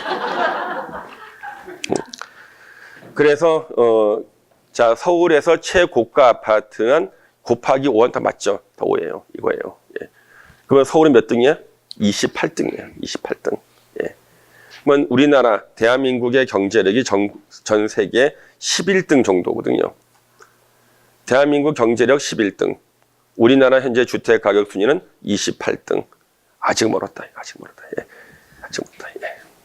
그러면 아까 위에 있던 거 다시 한번 볼게요. 그러면 이런 나라하고 하면은 대충 한 여기 싱가폴 정도가 앞으로 상승되겠죠. 싱가폴 정도까지. 예. 최소한 대만은 넘어갈 것 같죠. 그렇죠? 최소한. 예. 싱가폴 정도 되잖아요. 예. 그렇습니다. 이게 다 통계 자료 OECD 가서 보시면 다 나와요. 영어로 이제 번역기 돌리면 나와요. 예. 그러면 강남 상구는 당분간 일시적인 조정과 하락. 이건 뭐냐 그러면 급매물 위주로 이렇게 합니다. 그래서 이주 수요로 일시적 오르는 지역도 있고요. 상기 신도시는 집값 하락에 별 영향을 못 줍니다. 왜? 주택은 5년 후나 생기는 거야. 지금 주택이 아니죠. 그렇죠? 아파트 가격 양극화가 심화됩니다. 오르는 데는 계속 오르고 안 오르는 데는 계속 안 오르고. 그래서 제가요 2000년입니다. 2000년. 자, 2000년에 수도권 광역 도시 계획이 발표가 됐을 때요. 그때 남북 교통 축이요. 남쪽의 기점이 평택, 북쪽이 이제 동두천이었는데요. 동서 교통 축이 나왔어요. 서쪽의 기점이 인천 송도, 동쪽의 기점이 남양주 진접이었어요. 남북 동서 교통축이 만나는 점을 결절점이라 그러는데요. 이 결절점이 서울의 왕십리역이었습니다. 왕십리가 민지에서 무척 크죠. 왜? 남북 동서 교통축이 만나는 결절점이에요. 지하철도 4개 노선이가 지나가죠. 그럼 왕십리 일대 집값이 떨어졌을까요? 절대 안 떨어졌습니다. 그때 2000년에 저 어디로 이사 갔는지 물어봐 주세요. 왕십리로. 예. 지방에서 사시다가 이제 서울로 이사 오시는 우리 친척 어른이 저한테 물어본 거예요. 당시 2000년입니다. 왕십리에서 집을 살까, 아파트를. 아니면 휘경동에 살까. 제가 그랬어요. 왕십리 사야 된다. 당시 근데 휘경동보다 왕십리가요 5천만 원 비쌌어요. 같은 평수가요. 지금은 얼마 차이 날까요? 휘경동하고 왕십리가 한 4억 이상 차이가 납니다. 지금요. 예. 그러니까 서울에서 집값이 이제 안 오르는 데 몇 군데 있죠, 그렇죠? 예. 어디 말하면 큰일 납니다. 이것도. 예. 예. 그래서 아파트 가격 양극이 점점 심해지는 겁니다. 이렇게요. 예. 자, 그러면 2021년도부터 서울의 중심지 아파트 공급은 부족해져요. 왜? 재건축 작년부터 착수한 적이 없어. 공시 안 했죠. 보세요. 멸실주택은 내년부터 5만 세대씩 계속 늘어나고요. 그렇죠? 예. 아파트 상당 2021년. 2021년은 국토종합계획의 제5차 국토종합계획, 수도권 정비계획 제4차. 그 다음에 주택 물량이 대폭 줄어드는 게 2021년도. 예. 그럼 우리는 2021까지 어떻게 할 것인가? 2020년까지는 주택 수요자는요, 급매물 위주로 매수해야 돼요. 급매물 위주로. 주택 보유자는 어떻게 하라고요? 참고 버틴다. 각종 세금이 부과되더라도 꿋꿋하게 버티고 세금 내면서 종부세 같이 내고, 응? 버텨야 됩니다. 예. 좋은 날이 올 때까지. 그렇죠? 예. 자, 이거 이제 제일 많은 질문이 이거예요, 여러분요. 소액 투자 어떻게 할 거예요? 왜? 저기 사면 오른다는 사실을 알지만 나는 실탄이 부족해요. 어떻게 할 것이냐는 거예요. 이거는 제가 썼던 방법인데요. 2번 정도 거쳐서 오는 거예요. 2번 정도. 그건 저 같은 경우는요. 제가 재개발에 처음 투자했을 때가요. 저기 강서구 화곡동이었습니다. 예. 화곡동에 원룸이 하나 나왔던 거예요. 원룸이요. 원룸인데 이게 거래가가 당시 이게 한 1억 한 1000 몇 배, 한 1억 한 2천 됐을 것 같아요. 제 기억에는요. 근데 원룸인데요. 이게 다세대로 등기가 되어 있기 때문에 이게 재개발되면 아파트 분양권 나오는 거예요. 근데 한 1억 2천 정도 됐는데 전세가 8천만 원 있었어요. 그럼 저는 얼마면 사요? 4천 사잖아요. 전세 끼고 그걸 4천 주고 산 다음에 6개월 있다가 2배로 팔았어요. 예, 2억 2천인가 받았나 그때? 예, 맞습니다. 만약에 제가 그 전세 세입자였으면 자기가 그걸 사야지, 그렇죠? 그렇지 않습니까? 예. 그렇게 해서 한 번 거의 팔았죠. 다시 또 중간에 한 번 더 하고 3번 정도 해가지고 옥수동에 샀어요. 예. 그때는 3억 5천만 원의 지분이요. 3억 5천이에요. 제가 산 게. 저는 지하 공장을 샀는데. 그러면 3억 5천에 제가 샀는데요. 제가 분담금을 3억을 냈거든요. 6억 5천이잖아요. 그 아파트가 지난달에 실거래 보니까 얼마쯤 나왔는가? 내 말하면 큰일 나, 이거. 예? 예? 그거 조금 적게. 예. 하여튼, 그럼 나왔어요. 예. 그러면, 저한테 그걸 3억 5천에 파신 분 있잖아요. 지하 공장을요. 그분은 얼마 주고 샀을까, 그것을? 이거 맞히는 분 제가 한번 알아드릴게요. 그냥 이제 막연하게 이제 물어보는 거지. 예. 나한테 3억 5천에 파신 그분은 이것을 얼마 주고 샀을까? 350만 원에 샀어요. 자기 350만 원에 사서 저한테 3억 5천에 판 거예요. 예. 예. 이게 바로 재개발 지분이거든요. 예. 네. 그렇지만 저는 전혀 아깝지가 않죠. 왜? 퍼센트로는 그분이 훨씬 더 낫지, 퍼센트는요. 총액은 내가 더 낫거든. 그렇죠? 예. 총액은. 그래서 이거 보세요. 그래서 소액 투자자는요, 경기도 지역을 한번 거치고 서울 외곽을 거쳐서 중심으로 진입 시도하는 거예요. 다이렉트는 힘들어요. 쉽게 말해 눈덩이 굴리듯이 중간 뻥튀기 해야 돼. 뻥튀기 이렇게. 예. 요걸 잘 하셔야 되는 거야. 나름대로 계획을 짜서 경기도 어디에서 이걸 갖고 한번 갈아타고 그다음 서울 외곽으로 왔다가 서울 중심부 진입해서 그래서 서울에 몇 리? 서울 10리 안에 가죠. 서울 10리. 예. 서울 10리. 예. 그다음 우리 노후 단독 주택 소유자는요. 자율주택 정비 사업을 활용하는 것을 연구를 하셔야 돼요. 이게 바로 주택 정책에 따른 투자처예요. 이거죠. 자, 이제 우리는 조심할 거. 통계 허점을 분석한다. 외국인 매수지를 주목해야 돼. 외국인. 서울의 한강변 주변의 아파트 소유자들은요. 외국인들이 엄청나게 많아요. 이게 원래 한 15억 정도 거래되는 건데요. 갑자기 외국인이요. 오길래 1억을 더 비싸게 불러봤어요. 16억 달라고. 그냥 사는 거예요. 그 왜 사냐 그랬더니 자기가 먼저 살던 데가 뉴욕이었어요. 뉴욕 맨하탄에 살다가 한국에 발령받은 거예요.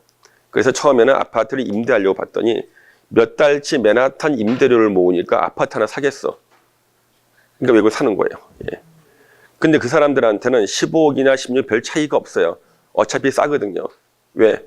우리나라 관광객들이요. 태국에 갔대요. 태국 갔는데 이쪽 집이 쌀국수 집이요. 우리나라 돈으로 1,000원이래요. 저쪽 집은 쌀국수 집이 2,000원이라는 거예요.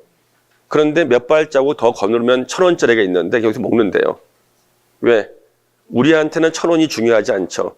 그 나라 사람들은 1,000원 위에서 한참 걸어가는 거예요. 예. 자, 뉴욕 맨하탄 한 200억 하던 아파트에 임대를 하던 분이 이거 16억이다 부르면은요, 그냥 사는 거예요. 우리들은 1억이나 비싸 안 사 그러겠지만, 예, 사거든요. 그러면 이제 그게 거래 가격이 돼버려. 그렇죠? 그래서 외국인 매수지 주목이에요. 그 다음 이제 투기 과열 지구나 조정 대상 지역 계속 나오잖아요. 이거는, 여기는 유망 지역이니까 사라는 뜻이야. 투기 과열 지구를 묶여놓은데, 조정 대상 지역은 유망 지역이다. 토지 거래 허가 구역은 토지 거래를 해야 된다는 뜻이야. 예. 국가가 검증해준 투자처가 되는 거죠. 그렇죠? 예. 자, 한번 보세요. 그러면 부동산 이제 가격이 어떻게 상승되냐 보면요. 지난번에 제가 뉴스를 보면 내가 느낀 게 있어요. 뉴스 기사예요. 서초 우성 1차 재건축 단지 서초 레미안 리더스원이요. 일반 분양 물건이 232가구가 나왔는데요. 1순위자 모집에 9,670이 청약을 했어요. 근데 이게 왜 중요하냐 그러면요. 이 아파트는요. 일반 분양을 당첨이 되면은요. 1년 4개월 안에 현금이 14억 원이 있어야 돼요. 그게 뭐냐면 9,671명이 1년 안에 현금 14억이 있다는 얘기예요. 이걸 곱하기 해봤더니 14조 원이야. 그러면 서초 레미안 리더스원에 일반 분양을 대기하는 사람 이것만 해도 유동자금이 14조 원이라고 지금요. 갈 길을 잃고 있어. 갈 길. 예, 현재 들고 있는 겁니다. 그 통장에 넣어놓고 언제든지 현금화할 수 있다는 거죠. 그러면 어느 쪽이 하나 물꼬가 터지면은 그쪽으로 다 이거 하나만 14조 원이면은 이런 아파트 몇 개가 있는데 그렇죠? 예, 엄청나죠. 자, 이제 정부의 부동산 정책을 가지고 투자처를 찾는 곳이 나옵니다. 현재 정부가 가장 밀고 있는 부동산 정책 요 3개예요. 예. 정부가 제일 밀고 있습니다. 이 3개를. 맞벽 건축 밀고 있고요. 건축 협정 밀고 자율주택 정비 사업 3개를 밀고 있습니다. 그래서 이 3개가 바로 정부 정책이에요. 그러면 이 3개를 잘 이용하면은요, 우리가 투자 수익을 또 낼 수가 있겠죠. 맞벽이 뭐냐 그러면 이겁니다. 예. 여러분들 왜 유럽에 여행 가면은요, 유럽은 건물을 다 붙여놨죠. 이게 다 맞벽이에요. 맞벽. 다 붙여놓고 우리는 다 띄었죠. 우리는 띄면서 이렇게 사선으로 짓죠. 이렇게요. 이만큼 사선으로 깎인 면적만큼 용적률 손해를 보죠. 유럽처럼 벽을 붙여서 지으면은요, 용적률 30% 이상을 더 찾아갈 수가 있습니다. 맞벽. 예. 이제 이 맞벽 건축이 나오는 거예요. 그래서 맞벽 같은 경우 이렇게 붙이는데요. 원래는 우리 대지 경계선에서 50cm 이내는 다 띄게 돼 있거든요. 이렇게요. 그리고 이렇게 짓는데 다음 보면은 보면은요. 요걸 갖다가 이제 50cm 이렇게 띄어서 거의 맞벽처럼 쓰는데 상업 지역이나 주거 지역이나 이런 데, 그렇죠? 한옥 같은 데, 건축 협정 구역 같은 데는요. 맞벽 건축합니다. 맞벽 건축할 수가 있습니다. 예. 붙여 가지고 바로 맞벽. 그러면 일조권 같은 것을 적용하지 않기 때문에요. 사선으로 이렇게 지을 필요가 없어요. 용적률을 다 찾아 먹을 수가 있다 이거죠. 예. 그다음에 서울시 조례 보세요. 맞벽 건축이 가능한 이제 서울시는요. 녹지는 안 되고요. 너비 20m 이상 도로에 접한 대지, 시장이 지정 공간 한옥 밀집 지역 맞벽 건축 가능한데, 그래서 맞벽 건축하기 위해서는 건축물 용도는 아파트는 맞벽이 안 돼요.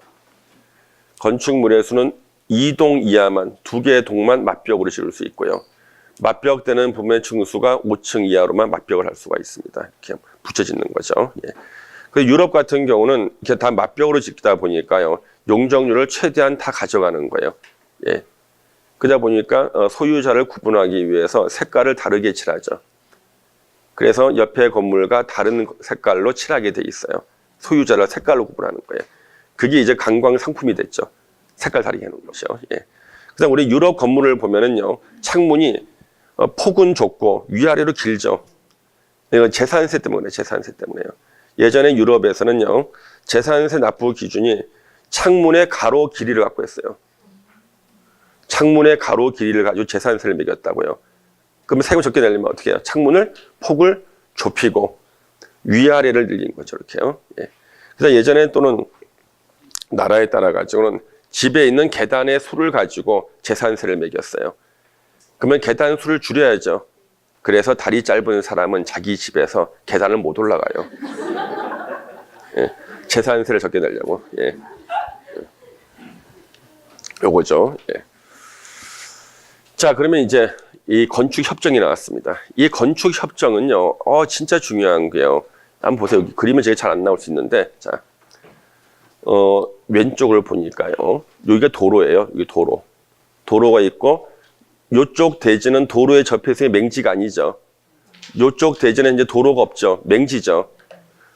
원래 맹지 건축 못 하잖아요. 그러면 요 대지 소유자와 요 대지 소유자가 협정을 체결하면요.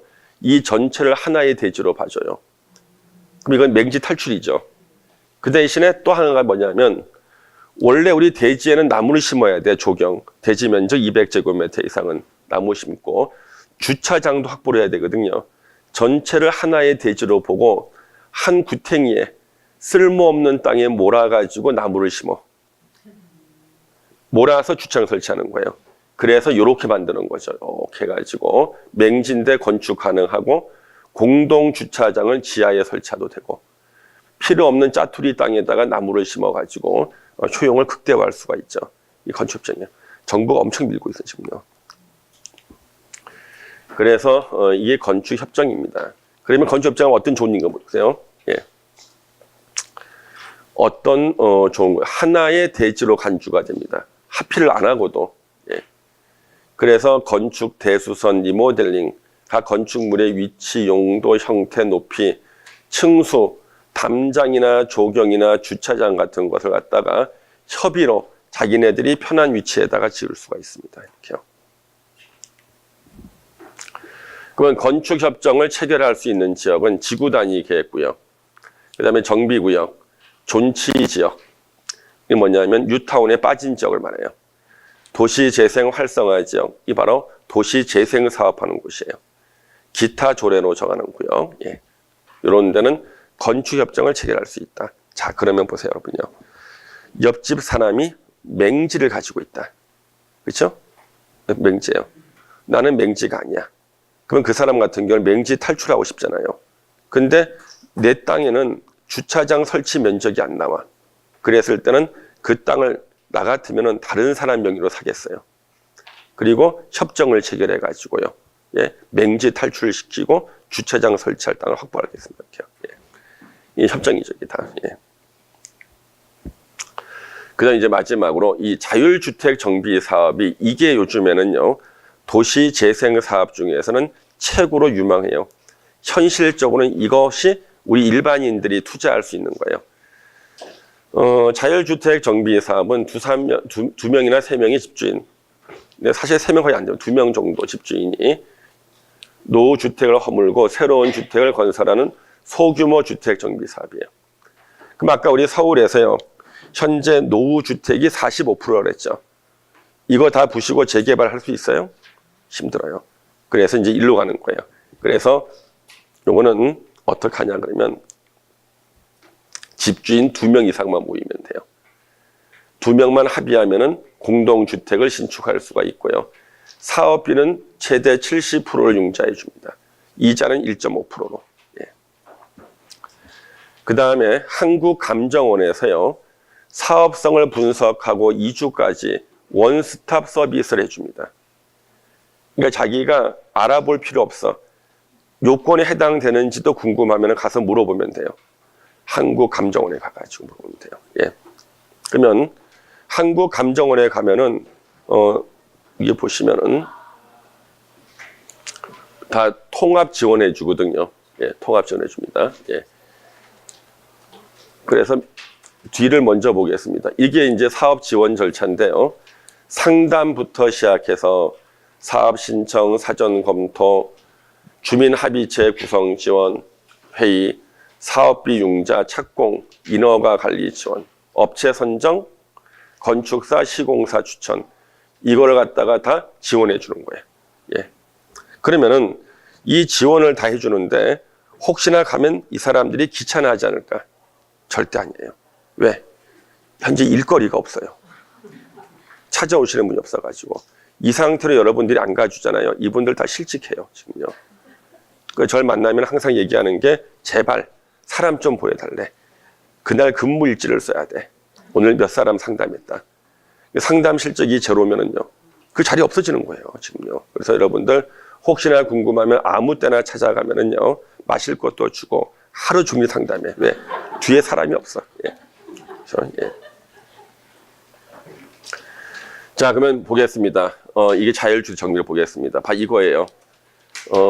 건축협정형 나왔죠? 예. 협정이 나왔습니다. 예. 여기 보시면은, 아까 우리 건축협정을 이용해서 자율주택 정비하는 거예요. 주택을 갖고 있는 사람이 이렇게 모여가지고요. 이렇게 해가지고 자기네들이 이렇게 자율적으로 주택을 새로 짓는데, 그래서 여기 보시면은 맹지에서도 건축 가능하죠. 협정 통해서. 일조권을 갖다 적용하지 않고 조경하고 부설 주차장을 한 군데 통합해서 설치한다. 이게 건축 협정을 통한 자율주택 정비고요. 이걸 보시면은요. 요 세 개의 건물이 서로 떨어져 있죠. 이것을 어떻게 하느냐면 밑에 지하에다가요. 하수 처리, 공동 주차장을 공동으로 설치할 수 있어요. 이것도 자율주택 정비로 봐요. 이렇게요. 다 할 수 있다는 거죠. 그 다음에 아까 우리 말했던 맞벽 있죠. 맞벽 이용해 자율주택 정비할 수 있어요. 갖다 붙이는 거예요. 이렇게 맞벽으로. 예. 이렇게. 그러면 더 많은 용적률을 찾을 수가 있죠. 예. 그 다음에 이제 합벽. 이렇게 붙여버린 겁니다. 예. 합벽. 예. 이렇게 붙일 수도 있다. 그래서 이게 자율주택 정비 사업은, 예. 요거는 이제 제가, 좀 어려운 내용들 제가 설명드리면, 구획정리. 그러니까 네모 반듯한 바둑판처럼 만들고, 개별 집주인이 자율적으로 주택 신축도 가능합니다. 그러니까 구획만 정리할 수도 있어요. 그 다음에 하필해서 할 수도 있고요. 하필해서도 이렇게. 그래서 이 자율주택 정비를 가장 쉽게 설명드리면 이런 거예요. 내가 낡은 주택을 갖고 있어. 옆집 사람도 낡은 주택이 있어. 두 명이 딱 모였어요. 우리 두 개를 갖다가 서로 자율주거로 부시고 새로 짓겠다. 이럴 때 별개로 해도 돼요. 사업만 공동으로 하는 거야. 예.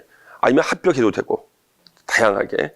단 이때 중간쯤에 해당되는 한 20% 정도 이것을 임대주택으로 제공하는 거예요. LH공사한테.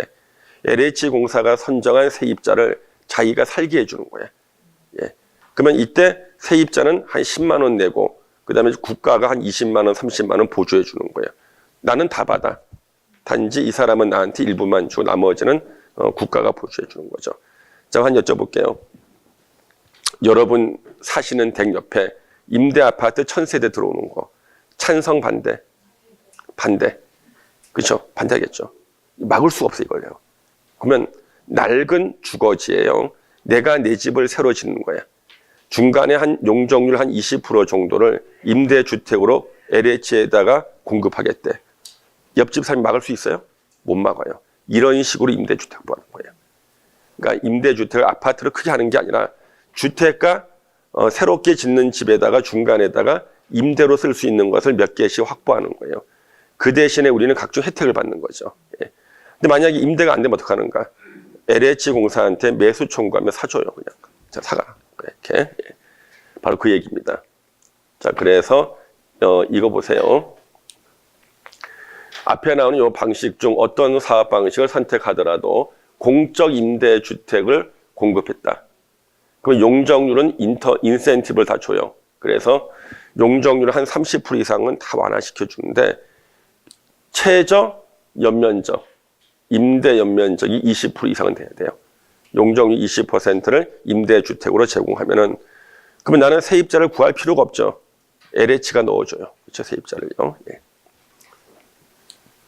그 다음에 여기 보시면은 뉴딜 사업지, 도시재생 활성화 지역 사업장이라면요. 그러니까 도시재생 사업할 때는 건축 면적에서 주차장 면적을 빼줍니다. 그냥 조경, 높이 이런 법적 기준을 절반까지 완화시켜줍니다.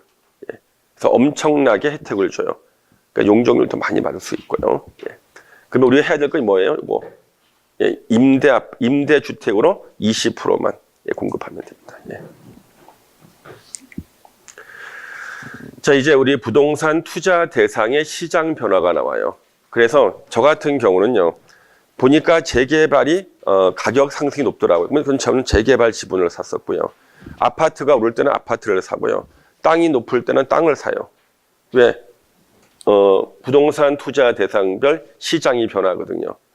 그래서 이제 아파트 묶어놨잖아요. 잠시 쉬는 거야, 아파트는. 뭐 어디로 갈까 이렇게 보는 거지.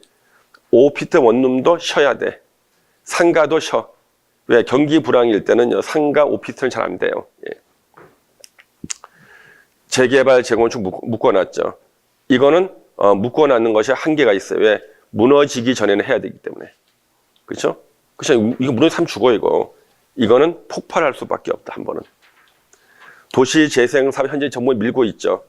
그래서 일단은 요것으로 일단 가는 거예요. 밀어주는 것으로 도시하고. 토지는 역사상 가격이 떨어진 적이 없어요. 토지는요. 예. 토지는 계속 올라갑니다. 그래서 이럴 때는 이쪽으로 가고. 예. 그다음에 이제 거의 뭐 강의 다 끝났습니다. 에필로그. 나는 왜 부동산을 공부하는가? 행복해지기 위해서 공부해요. 행복해지기 위해서. 그 제가 이제 예전에 어디 책을 읽었는데요. 이런 얘기가 나오더라고요. 행복에서 돈이 차지하는 비중이 얼마나 될까요? 예. 예? 7, 80%. 자, 행복에서 돈이 차지하는 비중이 7, 80%라고 말씀하셨는데요. 아주 재미있는 조사 결과가 미국에서 나왔대요. 사람이 소득이 낮을수록요, 행복에서 돈이 차지하는 비중이 커진대요. 아주 저소득층은 99%가 돈이 의존해, 행복에. 그 아주 저소득층은요, 내가 오늘 한 100만 원 벌었다. 행복감 엄청난 거야, 이거. 근데 소득이 높아질수록요, 행복에서 차지하는 돈의 비중이 점점 줄어든대요.